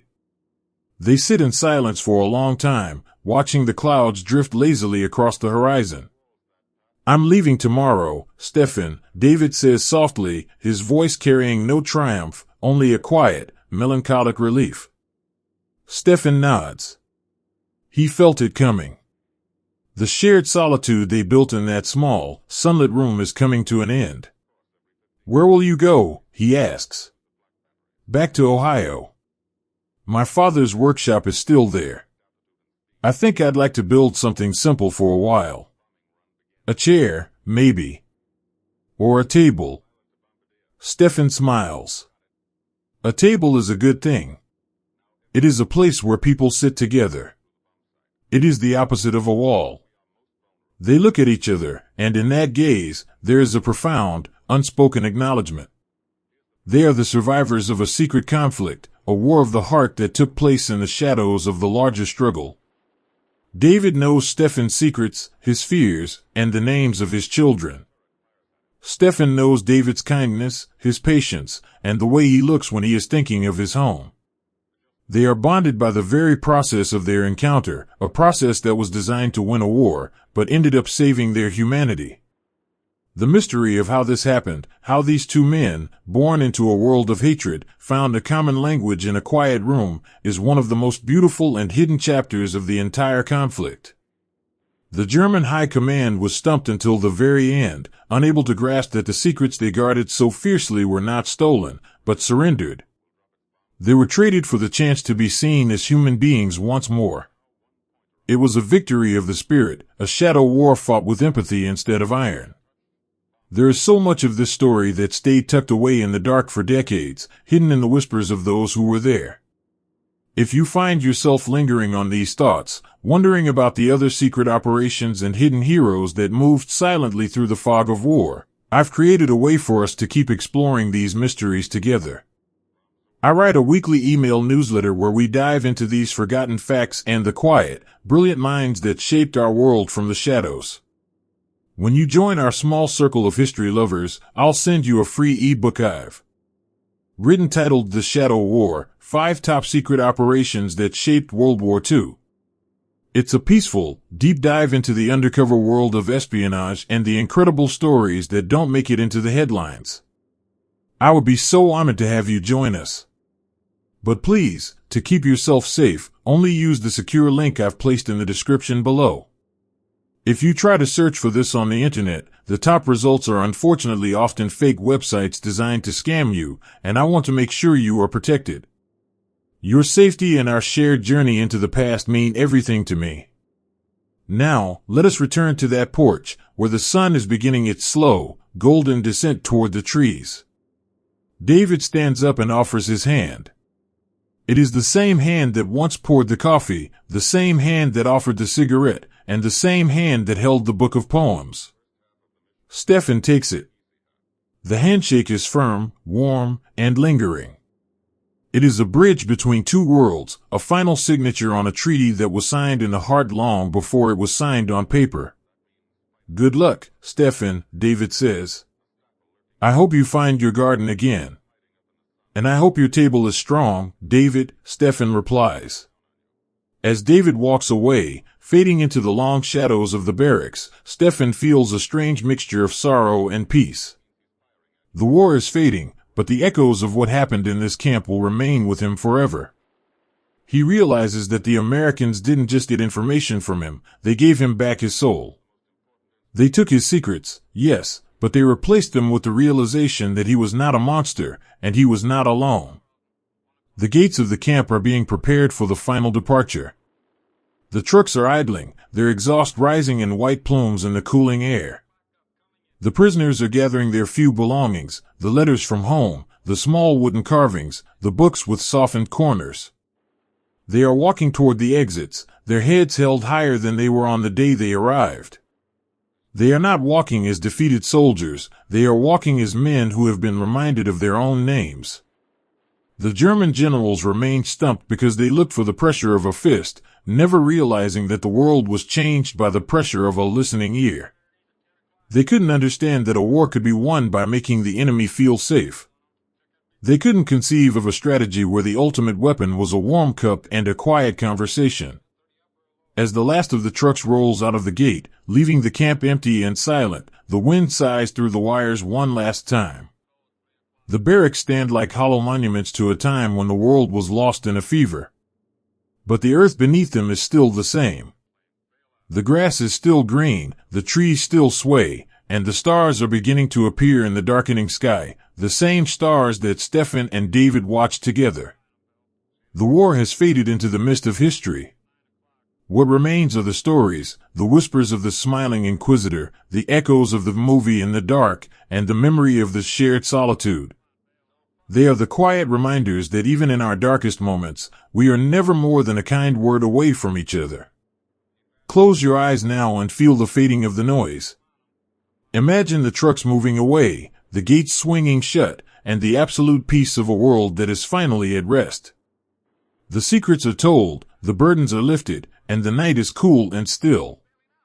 There is no more need for armor. There is no more need for walls. There is only the soft, velvet dark and the promise of a morning where we can all wake up and simply be men and women again. Sleep now, and let the fading echoes of the war carry you into a rest that is deep, safe, and entirely your own. The night is yours, and the peace is real. The quietest victory is the one that leaves no scars on the skin, only a soft light in the memory. Imagine a winter evening in a small village nestled deep within the Bavarian Alps. The year is 1946, and the world is slowly, painfully, learning how to be still again. The sky is a deep, bruised indigo, and the stars are beginning to pierce through the cold, thin air like tiny needles of silver light. A soft, relentless snow is falling, large, heavy flakes that drift through the air with a lazy, hypnotic grace. They settle on the jagged ruins of a stone wall, they blanket the silent church steeple, and they fill the deep, muddy ruts left by the tanks that passed through months ago. The snow is a great, white eraser, slowly smoothing over the jagged edges of a broken world. Listen to the sound of a lone pair of boots crunching through the fresh powder. It is a slow, rhythmic sound, the sound of a man who is not in a hurry because he is finally where he was always meant to be. This is Lucas. He is the same young man who once sat on a train in America, clutching a carved wooden bird and waiting for a nightmare to begin. But tonight, his hands are deep in his pockets, and his head is held in a way that suggests he is no longer looking for shadows. Lucas is walking toward a small, crooked house at the end of the lane. A warm, amber light glows in the window, casting a long, inviting shadow across the white garden. As he walks, he looks back at the trail he is leaving behind, the deep, dark footprints in the pristine snow. He thinks about the trail he has traveled to get here. He thinks about the black Atlantic, the sun-drenched camp in Virginia, the taste of real coffee, and the quiet, extraordinary kindness of men who were supposed to be his enemies. For a long time, Lucas didn't understand why he was here. He didn't understand why he was alive, or why he had been treated with such gentle respect while his world was in flames. He, like the generals in their cold stone offices, had been stumped. He had been prepared for the hammer, but he had been met with the sun. He had expected to be broken into pieces, but instead, he had been put back together, one whispered conversation and one shared cigarette at a time. As he reaches the wooden gate of his home, he stops. The air is so quiet he can hear the soft sigh of the wind through the bare branches of the apple trees. He realizes now that the why was never a mystery of military strategy. It was a mystery of the human heart. The Americans hadn't used force because they knew that force only creates more force. They had used humanity because they knew that humanity is the only thing that can truly disarm a man. They had conquered Lucas not by taking his secrets, but by giving him back his life. He reaches into his pocket and feels the smooth, worn wood of the little bird. He thinks of the smiling inquisitor who sat across from him and talked about poetry. He thinks of the movie in the dark that made him weep for a world he thought was lost. He thinks of the letters to the motherland that carried his soul across the ocean before his body could follow. These were the true weapons of the war, the quiet, invisible tools that dismantled an empire by acknowledging the dignity of its individual souls. It is a profound and humbling thing to realize that the most effective way to win a war is to remember how to be a neighbor. The history we have shared over these many hours is a testament to that quiet, persistent truth. It is a story of the shadows, yes, but it is also a story of the light that can be found even in the darkest rooms. To unearth these heartbeats, to spend the thousands of hours necessary to find the names, the letters, and the whispered memories of men like Lucas, is a labor of deep and abiding love. It is a commitment to ensuring that the quietest victories of our past are never silenced by the loud noise of the present. I spend my days and nights in the silence of the archives, trying to keep these flames from flickering out, and it is a journey I feel so privileged to share with you. If you have found a sense of peace in these stories, and if you would like to support the massive research and the quiet dedication it takes to bring this history to life, I would be so deeply grateful for a small tip on my Ko-Fi page, even as little as $1. It truly helps me continue to protect these human moments from being forgotten. But please, to keep yourself safe, only use the secure link I've placed in the description below. If you try to search for this on the internet, the top results are unfortunately often fake websites designed to scam you, and I want to make sure you are protected. Thank you for being a guardian of these stories with me, and for helping me keep the memory of this kindness alive. Now, let us return to the snow-covered gate, where the air is turning even colder. Lucas lifts the latch. The metal is cold against his skin, a sharp, physical reminder of the reality of his return. He walks up the small stone path and reaches for the heavy wooden door. He hesitates for just a second, a final moment of the old fear flickering in his chest. Will his mother recognize him? Will the house still feel like home? The door swings open, and a wave of warmth rushes out to meet him. It smells of wood smoke, dried herbs, and the sweet, yeasty scent of baking bread. An old woman stands in the hallway, her face illuminated by the flickering light of a fire. She looks at him, and for a heartbeat, there is only the sound of the crackling logs. Then, she speaks his name, not as a rank, not as a number, but as a son. Lucas steps inside, and the door closes behind him, shutting out the cold and the dark. The war is finally over. Not just on the maps, and not just in the treaties, but here, in this small, warm hallway. As the night deepens, the snow continues to fall, silent and relentless. It covers the village, the ruins, and the fields. It covers the road that Lucas traveled. And slowly, gently, it begins to fill in the footprints he left in the snow. One by one, the marks of his journey vanish, hidden beneath a fresh, white blanket of peace. The footprints are gone, but the man remains. The secrets are told, the burdens are lifted, and the stories are tucked away in the quiet corners of the heart. The German generals were stumped because they looked for the tracks left by a boot, but they never thought to look for the marks left on a soul. They never understood that you can erase a footprint, but you can never erase the warmth of a hand that held yours in the dark. The secret rooms are empty now. The microphones are silent. The smiling inquisitors have gone home to their gardens and their workshops. The shadow war has faded into the mist of time, leaving behind only these whispered echoes of empathy and grace. Close your eyes now and feel the stillness of your own space. Imagine that soft, white snow falling over everything you have ever feared, everything you have ever lost. Feel the warmth of the fire at the end of the lane, and the smell of the bread waiting for you. The journey is over. The secrets are safe. There is no more need for armor, and no more need for walls. There is only the soft, velvet dark, and the deep, abiding peace of a world that has finally learned how to listen. Sleep now, and let the quiet rhythm of the falling snow carry you into a rest that is deep, gentle, and entirely your own. The morning will come, but for now, there is only the silence, the warmth, and the beautiful, invisible truth that we are all just footprints in the snow, finding our way home together. Good night, and sleep in the light of the peace we have found.